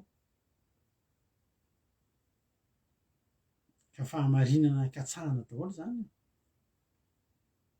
fa tena niemotra ry zareo tena niemotra izy hoe tena tadidiko mihitsy le anabavy tam'izay efa hoe toriana zany zareo hoe tsy fihinana ny crevette tsy fihinana ny kisoa tsy fihinana ny zavatra rehetrarehetra zay lazain'ny ten'Andriamanitra hoe tsy hohanina fa maloto zay biby maloto rehetrarehetra de nisy fety tany am-piasana ny fetin'ny faran'ny taona de osisy tantarana izy raha natarado sy raha vavy mampino tena na andeha fety fa tsika moa efa tsy mihinana an'izy tsy fa tantaraka ihany fa crevette be matavy be reny tena nitsereko fotsiny efa tsy zany tsoa le matavy be tena orange be tantarany an'le izy amin'io tena mbola tsy fony le izy de lasa ry zareo fa rehefa taty aoriana tao anaty olana izy rehefa taty aoriana fakahity zay de efa mety tsara ny fiainany any tam'izany tsy haiko moa zay rehefa rany am'zao zany hoe teo natonga anany eritreretra hoe io olana io tsy voatery hoe mivavaka be ianao vao de afaka io fa iny olana iny possible mety afaka satria Andriamanitra ankerafana tsy hoe amelanao isak'izay tsy mivavaka ianao zany de avela matin'le olana fa misy any aloha ny olona tena misy aminareo rehefa saiky maty raha tsy niditra tamin'ny niditra lala tamin'ny fivavahana misy betsaka aminareo reo misy anabavy kely eto hijoravolombelona amitsika eo arindrinao fa niditra lala tamin'ny fivavahana ny namonjen'Andriamanitra azy misy olona eto efa tokony tapahana ny tongony mbola seoko aminareo zay sary zay rehefa tsy hoe efa tongotra efa misy cancer efa tena mahatsiravina ny feriny zany zao izy naniny raha tsy vavaka ny an'iny olona iny tsy fa misy fotoana zany olo zany zao ny ala fa taty aoriana lama ihany ny fiainany fa zao ny zavatra tsy azotsika dino io olana miseho amintsika iny ry havany occasion anankiray ahafahan'Andriamanitra miseho an'loatsika ary eo ny fotoana anankiray ahafahantsika manandrana de mizaha de mikatsaka an'Andriamanitra zany hoe misy olona zany lalovan'izay olana zay lalovan'lay antson'andriamanitra de ao ny tonga de miraiky tapisako ohatranay ary mandrak'izay ity resaka ity fa ao ny miala fa tsy voatery ho fatin'ny olana ianao zany kory tsy midika hoe andany ianao miala fa ho lamima ihany io fa riavana andriamanitra nampandalan'io teo anoloanao ary teo ny fotoana na teny an'andriamanitra fa hidradradradraanao iantsoanao de anatanterahany ny Jeremia 3:3 antsoia de valiko anao de anoko zavatra lehibe sarotanana zay tsy fantatro antsoia tao anatin'ny olana iny ny tokony ny antsoinao an'andriamanitra ary nomboka teo de nampianarin'andriamanitra ny anao azy ianao de nomeny anao ny fiainana misy mianana iny andriamanitra nge tsy manao tsy ny amono ny tanjon'andriamanitra tsy hoe manana olana ianao androany ka jivavaka de potika ho fatin'ny olana io anao mety afaka ho tafavoaka ihany ianao fa zao tsy mifanena tamin'andriamanitra ianao araka teko tany ny ana alleloia isaorako an'andriamanitra ny olana iny fa raha tsy ny olana iny tsy tahaka zao raha izy fotsiny ngery havana hoe nialan'iny olana iny mety tamin'ny fomba tsy fantatro mety natavavahako tamin'ilay olana tsy fantatro fa tsy ohatry zao za ary pila lavitra anao ny talohako raha tsy teo amin'io fotoana io de nanaiky ny antson'andriamanitra ka azo atao mampalahelo anao no tonga eto ty zany ny olona zany mba afaka za ty tsy maintsy ny vavaka eto tsy maintsy hivady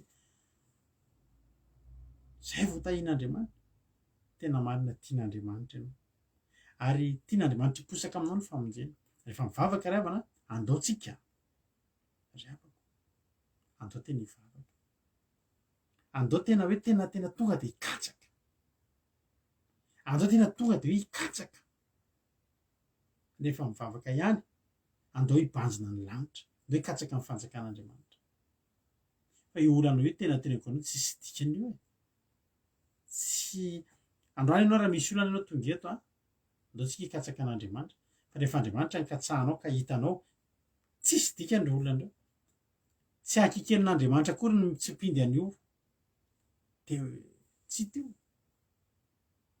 za tena miteny anao an'izany inona ny olanao inona le olana saribahana fa andriamanitra ngefa nametoko fa natendrombohatra ary ny eo anoloanao tena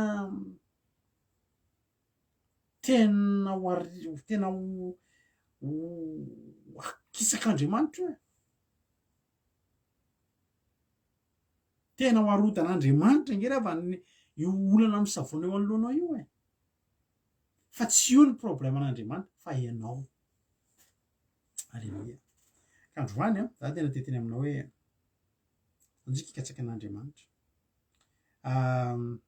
hoy ny tena andriamanitra fa Jehova efa nampionona ny ziona eny mampionona zay rahava rehetra ao izy ka manao ny hevitra ho takany edena ary ny tany foana ho takany sahan'ny Jehova hafaliana saravona no hitao mba mifisaorana sy ny fefiderana ianao nge zany ziona zany ianao nge tanàna tanàna zany misy trano maromaro hoy ny tena andriamanitra hoe Jehova mampionona ny ziona zany ianao ziona zany tanàna zany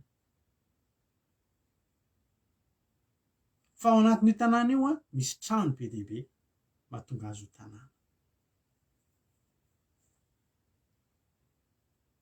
ao anatin'io fiainana io misy trano be dehibe lafim-piainana maro be misy zavatra ravo hoy tena andriamanitra hoe eny mampionona zay rava rehetra ao izy inona ny rava eo amin'ny fiainanao ao anatinao ao inona ny rava amin'ny fiainanao ny ara-bolanao ve ny ara-pitiavanao ve ny ara-pahasalamanao ve inona le trano inona eo amin'ny fiainanao eo amin'ny tanànanao io eo aminao io ry ziona no rava amin'izao fotoana zao fa andriamanitra raha vonona ny katsaka ianao de ho atsangany halleloia amen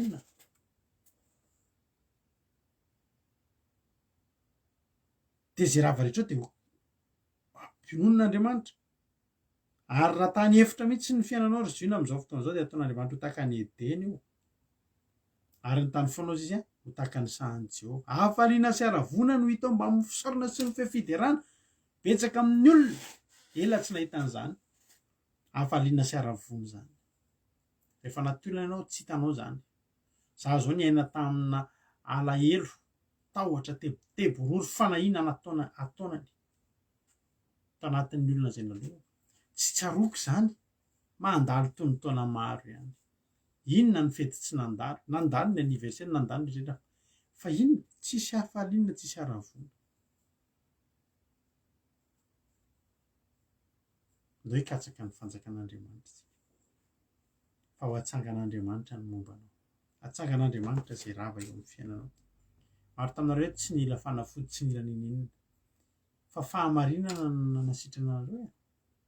Fahamarinana no nanasitrana anareo. Tsy nina kisonina tonga anareo sitrana ohatran'io.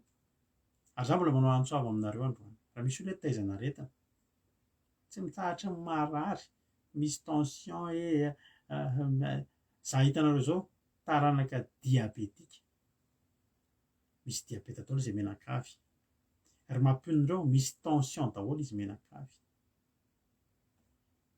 Vaika nisy avany akaiky. Firy moa le tension mampionona le tena efa taitra daholo ny olona efa tafakatra ambony be ny tension. Taranak'olona misy aretina tension ro mampionona. Zahako taranak'olona misy diabeta. Vao maratra kely dia sahirana. Olona marary fotsiny isy ohatr'izany za hitanareo izao. Marary fo. Misy aretina ny foko. Ny fitempon'ny foko taloha hafa. Misy fotoana ny foko midobodoboka be, misy fotoana ny foko ohatr'izany. Misy fotoana arakaraka. Fa ny foko izao midoboka tsara. Halleloia. Le mpitsabo ny foko hatramin'izaho mbola kely efa maty. Dokotera nalaza be tao Madagasikara efa tsy eo intsony. Za mbola manomboka 9 taona na 5 taona efa manao ECG isam-bolana ahako. Jerena ny fitempon'ny fo. Misy professeur zay zany Madagasikara efa mahafantatra anazy. Efa abonné any mihitsy ny radio Rakoto Salama kely tamin'izany, Mikoto Salama. Dia mandraka aty amin'izah aty lehibe dia tsy milamina amin'ny fo. Jereo 20 dia 24 tension ny zokiny mampionona. Fa mampionona io tsy misy tension zany intsony satria maninona mikatsaka fanjakan'Andriamanitra tsy mihinana biby maloto zany intsony. Hatramin'ny tsy nisy zany za zao teneniko anao mihetsika foana amin'ny misy palpitation isaky ny tsy fantatry impirisam-bolana misy an'izany. Ary rehefa mihetsika io dia tsy mahavita ninina. Reradava nataon'olona niaraka tamin'ny namako taloha. Satria rehefa tratran'io dia reradava. Andeha hijery afomanga eny Andohalo zay mihetsika amin'ny palpitation. Miakatra tohatra telo dia andraso reradava. Fa zao ry havana, katsaka ny fanjakan'Andriamanitra, katsaka ny fahamarinana. Tsisy an'izany intsony zao, tsy reradava intsony zao. Isan'andro tsy ampy torimaso. Halleloia. Tsisy tension, tsisy diabeta, tsisy ninina, tsy fanafody zany fa fahamarinana no nanasitrana tamin'izany. Halleloia. Fahamarinana. Nampamandimandina anay ohatr' izao. Ry havana. Satria maninona? Satria Andriamanitra mampionona izay rehetra rava. Rava ny fahasalamako. Halleloia. Tena rava ny fahasalamako. Marary fo.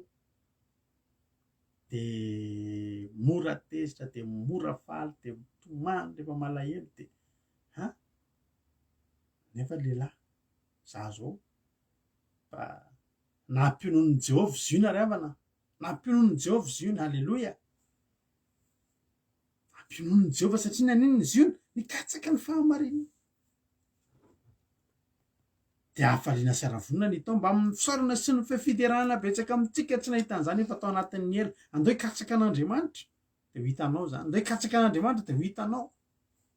Ry havako. Andriamanitra te hanisy soa ny fiainanao. Daoka tsahajikisy katsao izy. Mezaha mitady an'i Jehovah sy ny fahamarinana ianao. Halleloia. Hoy ten'Andriamanitra hoe rehefa miditra lalana fihavantsika dia izao. Hafaliana sy haravonina no mameno ny fiainantsika. Dia jerenao tsara. Nareo ve dia tena mieritreritra hoe raha nabavintsika lovia io maty tapa-bolana zay ny nafatesany vadiny rotokom-bolana dia anana aina sy hery sy saina anaovana torotena ohatry no maly fa teneko anao tamin'ny sabata izy efa niara nidiran'Andriamanitra tamintsika teo tsy hoe tsy mahatsiaro ny vadiny izy tsy nora vadiny vao maty any dia maty zany die tsy zany fa latsaka ao anatiny inona katsaka ny fahamarinana katsaka ny Jehova dia na tena nandalo fahoriana azy dia inona zavatra antraka fa hafaliana sy ara-vola hita eo aminazy fisaorana sy fiderana nideran'Andriamanitra izy katsaka ny fahamarinan'Andriamanitra ny katsaka ny Jehova sy ny fahamarinana zany Habakoka zany tsisy nininona tsony teo aminy fa ho sisy za ve mbo nideran'Andriamanitra ihany aka ryhavana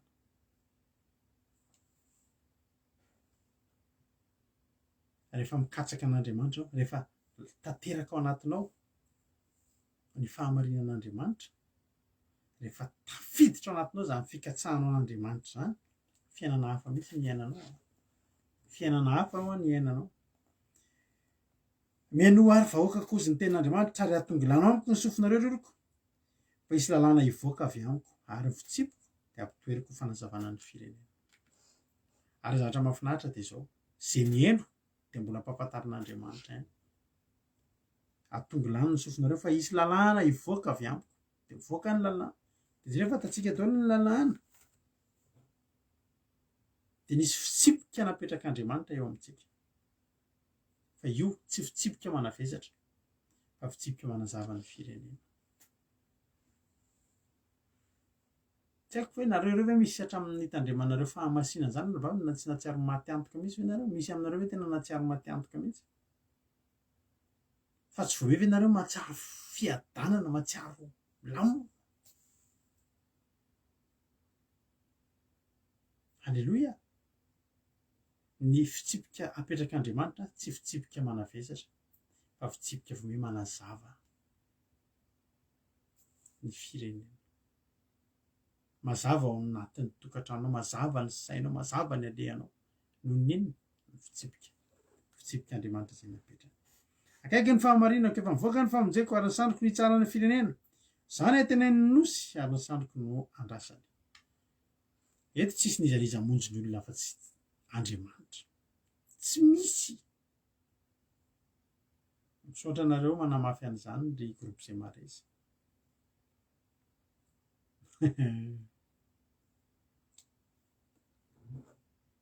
akaiky ny fahamarinako efa nivoaka ny famonjeko ny sandroko ny hitsarana ny firenena Andriamanitra ny hitsara eo tsy maty antoka ianao mikatsaka an'Andriamanitra tsy maty antoka ianao miditra lalina amin'ny fivavahana satria le hivavahanao no avy tsara andranao amin'ny lanitra amin'ny masonareo dia jereo ny tany ambany fa ny lanitra ho levina tahaka ny setroka ary ny tany ho tahaka ny lambo mangarara ary ny mponinao dia ho fahatampoka fa ny famonjeko kosa haritra mandrakizay ary ny fahamarinako tsy mba ho rava miakatra ny ambony trano avo be sy mafiorina be daholo rehefa miakatra ny rano misy trano zay misy toerana alehako zay dia le trano mijoro eo ambony rano aty akaikinay aty misy rano mandeha be zany dia le trano ohatrany hoe eo ambony tetezana izy zany ohatrany hoe tetezana le trano fa tena trano dia misy mifototra miletika anaty rano dia le rano tena mandalo amin'le fototra zao foana teniko hoe ohatrany tsy mahazo aina raha mipetraka ao indrindra rehefa avy indrindra hoe mirodorodo be eo ambany trano koa le rano ohatrany tsy mahazo aina rehefa miakatra ny rano dia zao miakatra makaiza ny olona tsy miakatra eny ambony trano azo tsy miakatra eny ambony trano falafa fa miakatra izy miakatra eny amin'ny tafitrano zay trano tena atenaina ny fototra ao ka zao ry abona malala zavatra retreto amin'ity tany ty dia ho levona fa hoy ny ten'Andriamanitra ny fahamarinako tsy mba ho rava do akatra eo amin'ny fahamarinana ndao eo ambony fahamarinana antsika nitsangana fa tsika tsy ravo zany tena tenako anao fa hikorotany ty tany ty tena izy zavatra tena ho potika sy levona fa tsika izy amin'izany mijoro eo ambony fahamarinana zay tsy ho rava halleloia dia mijoro aza mijoro eo ambony tenin'Andriamanitra ny sarotsarony zany aza mijoro eo ambony tenin'Andriamanitra safosafo be mantsina zany fa mijoro eo ambony fahamarinana io tsy rava azo antoka halleloia mianoa ianareo izay mahalala ny fahamarinana nareo izay mahalala ny fahamarinana dia ianao ry firenena izay manana ny lalako ao am-ponao aiza ny lalàn'Andriamanitra no tehirizinao raha ato an-tsainao iny dia tsy mety fa misy zavatra ao ambadika io sainao io intérêt misy zavatra tanjonao a dia ataonao tanatin'ny sainao a dia mampiasa ny sainao anao mitandrina ny fa zao tsy ao ny tehirizana azy fa izay manana ny lalako ao am-pony raha amin'ny fitiavana ao anatin'ny fo mantsy ao ny fitiavana mety raha ao am-pony tehirizanao ny lalàn'Andriamanitra zay ny tena mety zay mitandrina lalàna aza matahotra ozy ny latsa zay ataon'ny zanak'olombelona na manano any amin'ny fanaratsidy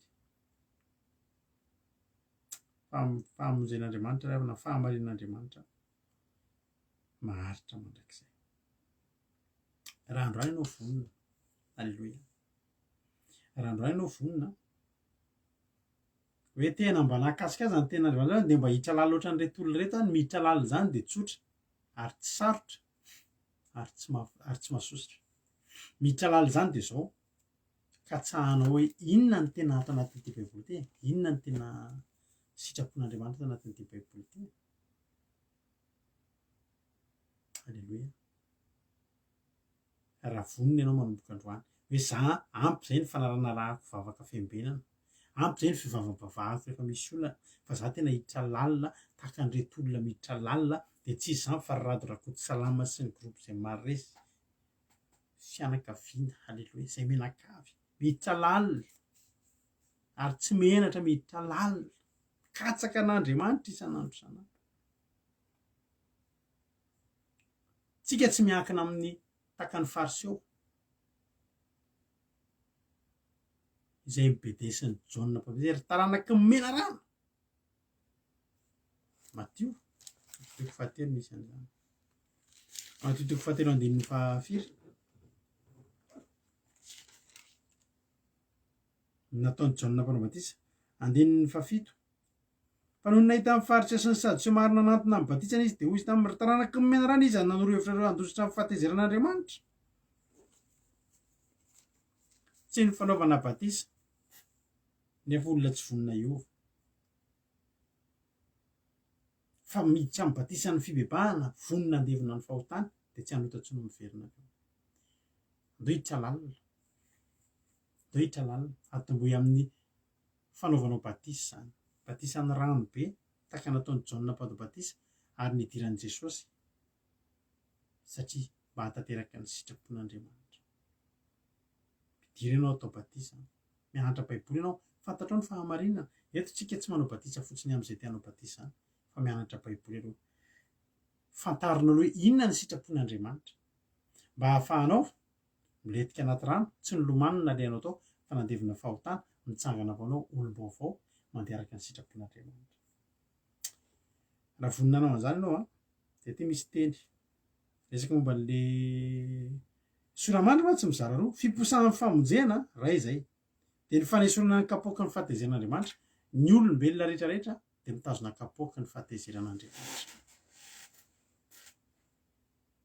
satria tsika dia manota ary ny fahotana mitondra fahatezeran'Andriamanitra ary eny an-tanantsika eny dia mitana kapoaka ny fahatezeran'Andriamanitra sika fa raha voninahitra lalina ianao katsaka ny fahamarinana katsaka ny fanjakan'Andriamanitra andiny fafito ambin'ny folo amin'ny Isaia paraika amin'ny dimapolo teo vakitsika manao hoe mifoaza mitsangana ary Jerosalema ao izay efa nisotro ny kapoaka ny fahatezerana avy tamin'ny tanan'i Jehova eny ny kapoaka gobli mampiraikiraiky dia efa nisotronao ka nitrohanao mba mifaikany mihitsy gobli zany dia gobli kopy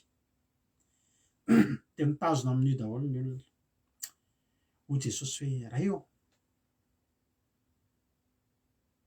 raha mety dia sory amiko ty kapoaka ity satria nitondra kapoaka dia ny sitrapon'Andriamanitra zay tsy mora tamin'i Jesosy nantanteraka izany hoe nohitra ny aina hamonjy ny sakaiza mitondra kapoaka izy tsika io manana kapoaka ary rehefa mbola tsy manana n'Andriamanitra ianao dia io kapoaka io kapoaka gobli io zany mampiraikiraiky de mahatonga anao miraikiraiky io mitazona kapoaka misotra amin'ny gobli mampiraikiraiky ianao ary misy aminareo reo mihaino eto sotrona reo hatramin'ny faika mihitsy mampiraikiraiky anareo gobli amin'ny fahatezeran'Andriamanitra. Andriamanitra androany manana hetsika tia natao izy amin'ny andininy faha 1 amaranako azy ko mianoa ianao ilay ory sady mamo tsy amin'ny divay Isaia 1:15 tsika zao andininy faha 1 ko mianoa ianao ry ory sady mamo tsy amin'ny divay misy olona tena efa mamo ny fiainana mamo n'inona mamo ny olana de efa ohatrany tena mamo ny olana maraina amparivon'ny andro olana ny tolomonao miantso anao Andriamanitra androany ianao lay ory sady mamo tsy amin'ny divay tsy divay mahamamo anao fa fiainana mihitsy problème amin'ny fiainana zao ny lazain'i Jehovah tomponao de Andriamanitra ao izay mandahateny amin'ny olona nandahateny Andriamanitra ato anatin'ny baiboly fa niaino ve ianao hoy ny ten'Andriamanitra indro esoriko eny an-tananao ny kapoaky ny mampiraikiraiky de ny kapoaka gobli ny fahatezerako tsy sotroinao tsony iny halleloia le dinga nataon'Andriamanitra eto de sady fiposahany famonjena de zay mandray an'le famonjena de ninona zany teny fanjakany sy ny fahamarinany raha mandray an'io ianao androany hiditra lalina esorina aminao ny kapoaka mampiraikiraiky isy olona eto ao aorianan'ny fanapahan-kevitra hoe za hiditra lalina am'izay halleloia de taperin'Andriamanitra androany tsy sotroinao tsony iny fa fiainam-baovao hoy ny ten'Andriamanitra hoe esoriko eny an-tananao ny kapoaka mampiraikiraiky inona tonga ny fiainana ohatrany hoe jerenao zao impirin'ny solokin'olona ianao na mety mampiraikiraiky daholo reny zavatra misy erreur ataontsika fahadisoana kapoaka mampiraikiraiky reny fahadisoana firy reny nataonao hatramin'izay satria anao nisotro tamin'ny kapoaka mampiraikiraiky fa esorin'Andriamanitra aminao iny androany raha ianao io androany za Andriamanitra tena hikatsaka hiditra lalina halleloia hoy izy Andriamanitra ho esoriko aminao iny tsy eny an-tananao tsony iny tsy sotroinao tsony iny halleloia fa ataoko eny an-tanan'ny mpampahory anao kosa ane misy gobli mampiraikiraiky za eny an-tananao de ho esorin'Andriamanitra iny de ho afindran'Andriamanitra eny amin'ny mpampahory anao isy olona zany lasa anana gobli mampiraikiraiky ny anazy efa teo fa ampinany anankiray avy any aminao fa ianao tsy manana tsony inona eny aminao teny ny fahamarinana famonjen'Andriamanitra tananao efa nitana gobli mampiraikiraiky iny efa mampideran'Andriamanitra manao lanto tanana sisa halleloia raha vonina ianao ataoko eny an-tanana zay mampory anao kosa de am'izay efa nilaza taminy hoe miankofa mba ho hitsahanay ka de nataonao ho tahaka ny tany ny tenanao sy tahaka ny lalambe ho an'izay mandeha ao misy amintsika eto rehefa tena ny lavolefona mihitsy tsy manatrehan'ny devoly fa ny lavolefona mihitsy zay ny vitany amiko manary tena sisa tsaroako eto tantarany anabavy anankiray miaraka amintsika eto zay tena mahampidiran'Andriamanitra ny fiainan'izany zany zany olo zany efa nanary teny zany ry havana efa nidoroka zava-mahadomelona efa tena manary teny hoe tsy raha ntsony zay fiainako zany fa de zay fa isaorana an'Andriamanitra tafahoana tamintsika teto zany zany mbola eto zany olo zany am'izao fotoana zao efa tsy zany tsony izy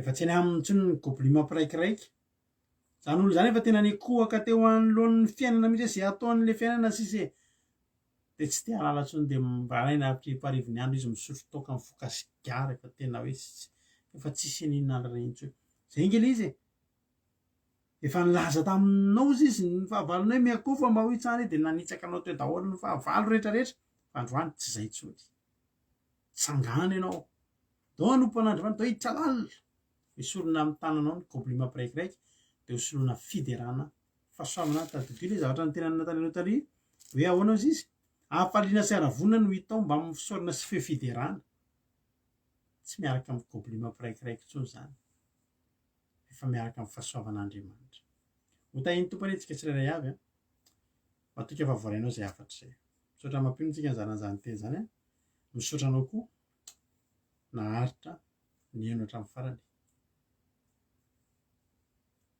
ho esorin'Andriamanitra aminao ny problema ampiraikiraiky ary hovain'Andriamanitra ny fiainanao fa zao andao tsika hitady an'Andriamanitra andao hikatsaka an'Andriamanitra tsy ampinao tsony zany mivavabavaka isaky izay misy olana zany fa andao hikatsaka fanjakan'Andriamanitra zay fa akaiky Jesosy akaiky Jesosy za matoky fa voarainao a izany afatra zany nataon'Andriamanitra zay tokony natao taminao nanomboka tamin'ny famelana an'ireny olona ireny tonga teo amin'ny fiainanao mba hahatonganao hatsiaro an'ireny fa tadidio tokony hatsaro an'Andriamanitra ianao ary tokony ho tsarovanao manokana androany taizany ny ainganao de androany ahorenireny fona tena hoe za Andriamanitra tena hiditra lalina androso misy aminareo zay fa manapa-kevitra hianatra baiboly hiditra amin'ny batisa tonga basoa zany andro zany fa fikatsahana fanjakan'Andriamanitra tao zany zay misy ata batisa ingeny vonjeny ho any an-dandry tsika raha lasana baby-malala ho tahiny tompany tsika tsirairay avy ho ataon'Andriamanitra taka nikindrindrinany ianao tsy ataony olon-javatsoa tsy azakazaka zany intsony ianao hikatsaka an'izany fa velomin'Andriamanitra satria tokony ho velominy ianao ary fantany zay mahasoanao ary fantany fa tokony ho anao zany mitiavana mandrakizay mitiavana azy anao de samy tahin'Andriamanitra de meno finaritra ary nira hivavakantsika ao aorian'ny dirity tahiny Jesosy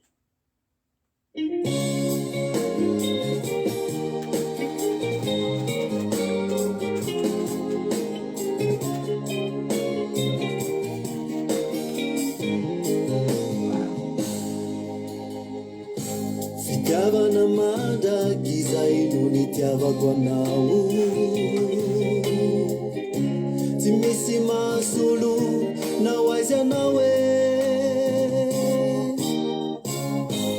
zao miantso avy manatona ty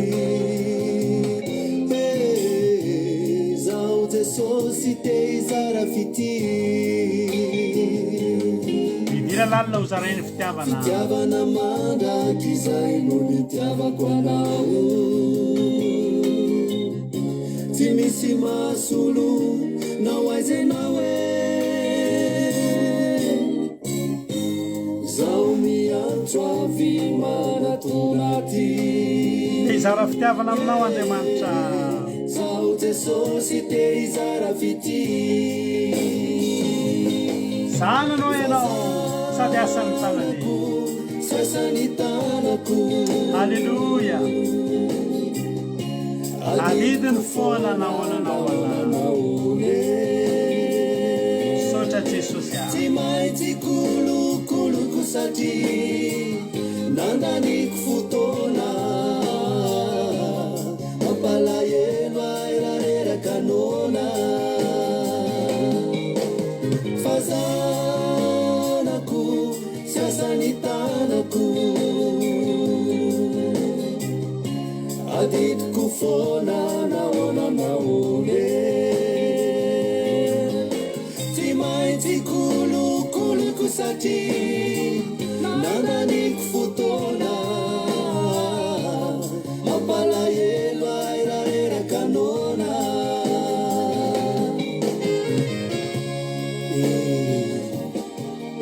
fazanako nina asantany tiatitiko hatrany fitiavana tsatakalo sady tsy azo vidina no nitiavako anao reritine zao miantso avy manatona ty zao Jesosy te hizara fity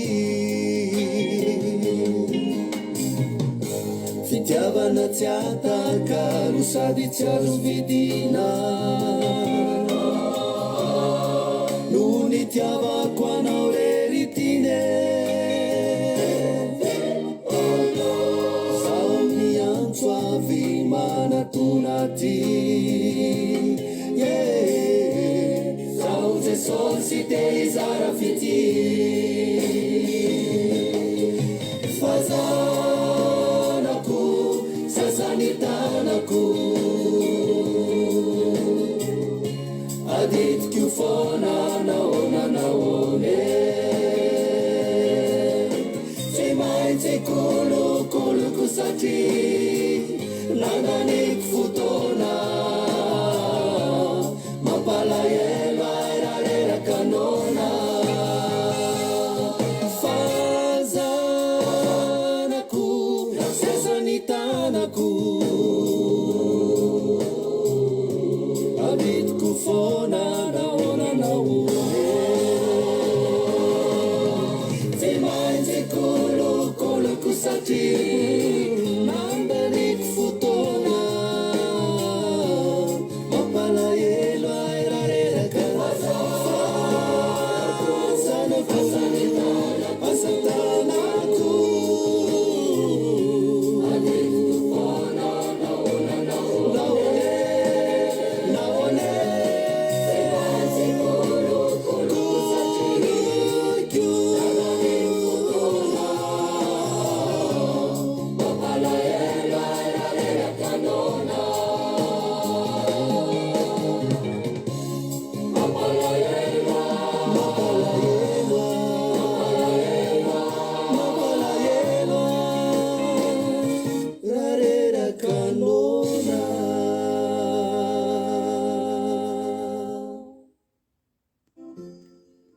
mampiren'Andriamanitra ianao reraka anao ary hitan'Andriamanitra hoe misy olona eto tena efa reraka anao Andriamanitra manome antsika vahaolana ry havana vahaolana maharitra ahatonga ny fiainanao tsy ho sasatry ny tady sy hikatsaka tsy zava-mora loso-tsakatsahan'ny jentilisa zany Andriamanitra te amin'ny anao fiainana ary ny zavatra ataony voalohany androany dia nanala ny goblima piraikiraiky eny an-tananao fa ny zavatra voalohany tokony ataonao koa androany dia niteny hoe za tompo hikatsaka anao hikatsaka ny fahamarinanao hiditra lalina halleloia tombotsoa ary tsy misy afa-tsy tombotsoa havana zany miditra lalina azo anatin'izany fidirana lalina ny mety mba hoe tsy tombontsoa dia zavatra ilay arak'ireo voalaza reo hoe misy ny latsa izay ataon'ny zanak'olombelona hoe Andriamanitra aza matahotra ny latsa ataon'ny zanak'olombelona na manany amin'ny fanaratsidy ao ambadiky ny fidiranao lalina dia aza ataonao mahagaga fa ny fahavalo nge tsy faly dia volo tsy faly raha mahitanao miditra lalina amin'ny fivavahana fa ataovy mahafaly ianao sy zava-dehibe aminao zany hoe ho atsangan'Andriamanitra izay raha vao aziona rehetrarehetra tany hevitra ataony sahedena ry havako malalako dia ho ataony vokatra nge io fiainanao io ho ataony vokatra ho aho io fiainanao io amedira lalina no hikatsaka ny fahamarinany tsika manomboka androany vao mifoha ianao dia teneny hoe tompo hampahalala ho an'ny fahamarinanao halleloia fa fahamarinan'Andriamanitra mahatonga antsika io halleloia mahatonga ny fiainantsika na ny tahotra miala na ny tebotebotsy ao satria mahatokontsika fa mijoro eo ambonina zavatra mafy azo antoka ry havako malalako dia ny tenin'Andriamanitra ny fahamarinan'Andriamanitra izany maherezy ianao aza kivy fa tsy sarotra miara-miaina amin'Andriamanitra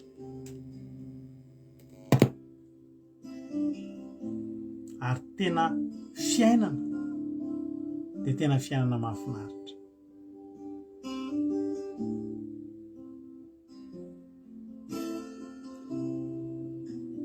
sahia miditra lalina sahia miditra lalina fa raha eny amin'ny marivo ianao a ny alina tontolo ry havana ny alina tontolo no nanjony nanarato Petera fa ho Jesosy hoe makanesy any amin'ny lalina. Halleloia. Tsy ahita trondro eny amin'ny marivo ianao raha tsy nahita ny fahasoavan'Andriamanitra ianao, tsy nahita ny herin'Andriamanitra ianao hatramin'izay satria ianao teny amin'ny marivo. Ho ny anaran'ny fandarantsika hoe andramo ka izaho fa tsara Jehova. Aza manandrana fotsiny fa izaho fa tena tsara Andriamanitra, tena tsara Jehova ry havana.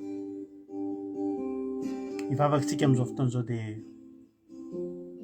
hitenitsika hoe Jesosy amehoery fa hiditra lalina. Jesosy ampahalala ho any lalanao, ampahafantaro aho ny fahamarinanao Andriamanitra. Fa ho ampahalalana ianao zany ary hitaridalananao izy ary hanovany fiainanao izy.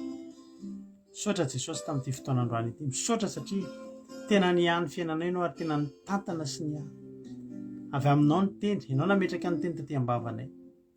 Misaotra ny amin'izany teny zany ary misaotra koa ny amin'ny fanahinao masina izay nikasika ny fony reto olona ireto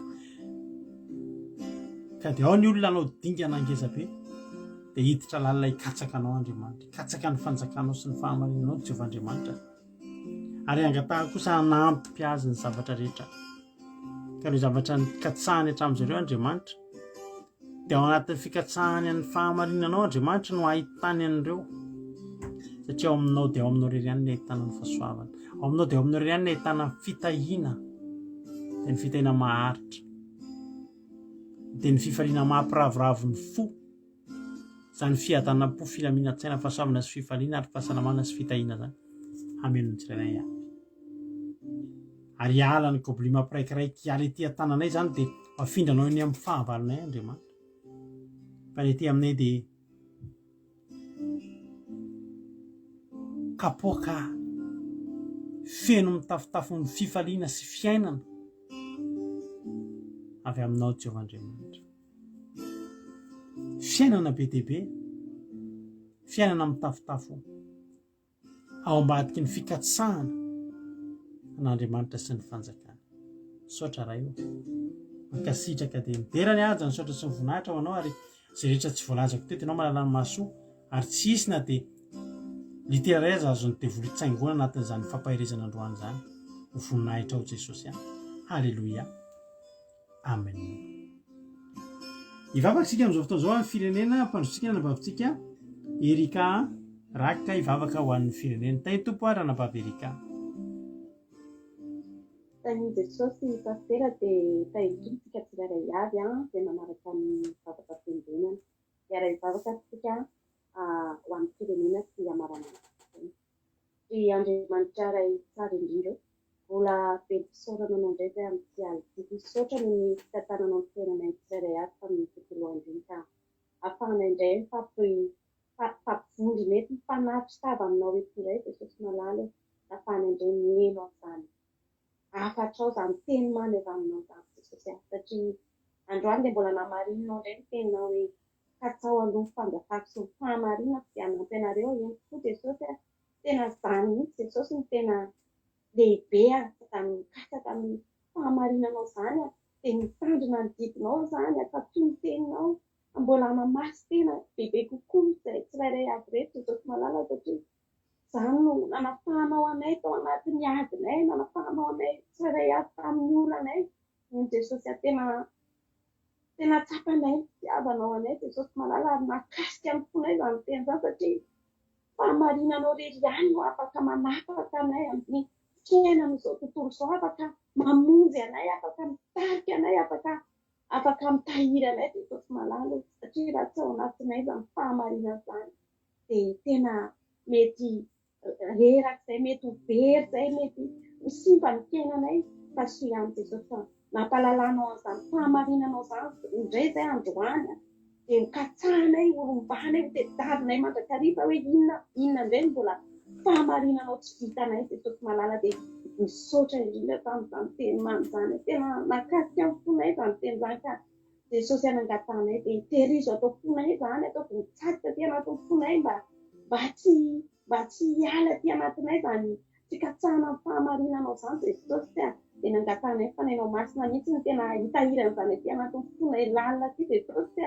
mba tena tsy hopihany fotsiny zay amin'ny androany ty fa tena fankatony teninao ary raha misy olona Jesosy malala efa ka voakasy zany teny zany efa mbola ao anatiny fisalasalana dia tarihiny fanainao masina izy mba ho resy lahatra tanteraka mba tena tsy vavabava foana fa tena hikasaka amin'ny fahamarinanao hitady ny fahamarinanao ary hirosy lalindalina toa amin'ny fanofonanao dia zahay zay efa mijoro Jesosy amin'ny fahamarinanao dia tsy aza avela torotorotina hoe efa mijoro amin'ny fahamarinana dia hipetrapetraka fa tena hoe atomboy ny etaeta ty anatinay hitady an'izany fahamarinanao zany foana andeha amin'ny lala marinao ary hitandrina ny didinao tsy hakatony teninao dia misaotra Jesosy misaotra indrindra fa lehibe ny teninao lehibe tena atao fonay zany teny maminao zany ankehitriny zay Jesosy dia hitondram-bavaka indray firenenay eny Jesosy tsisy miafina aminao zany firenenay zany fatatao tsara ny firenenay zany Jesosy fa mbola ao anatin'ny fisalasalana ihany koa ny fanarahananao ao no manompo anao nefa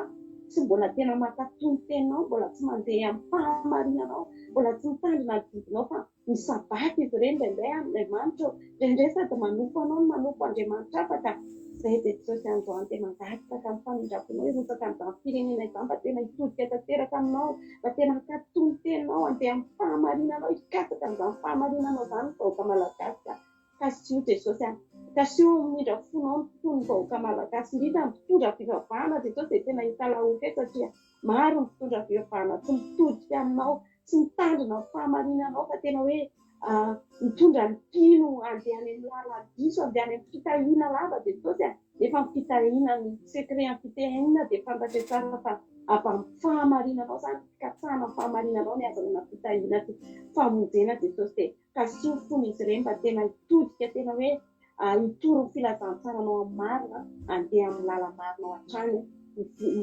ny fiangonana tsirairay avy dia mitondram-bavaka ihany koa Jesosy malala ho an'ireo olona any amin'ny hôpitaly ireny Jesosy aza avela efa ao am-bavahoana izy ireny fa hitady anao fa amin'izao izy mbola salama zao Jesosy dia kasio fony izy ireny mba tena hitodika aminao tena ametraka amin'ny fiainan'izy ireny eo fipelantananao ary indrindra hikasaka an'izany fahamarinanao zany Jesosy malala ampanjakao amin'ny firenena io Jesosy zany fahamarinanao zany ary aritsainao fanainao masina mba tena hitady valana ny vahoaka malagasy tena hitodika aminao bebe kokoa hikasaka an'izany fahamarinana zany Jesosy mba hialao ny fitiavan-tena hialao ny fanompon-tsampy hialao ny fitsangatsangana Jesosy malala fa zany tena manimba ny taninay zany tena mamotika amin'ny firenenay dia ninzay Jesosy fa nihainy vavaka ianao ireo havanay ihany koa Jesosy mbola variana amin'izao fiainan'izao tontolo izao dia tariny fanainao masina mba hitodika aminao eo koa ireo tokantrano maro Jesosy ao anatin'ny fahoriana Jesosy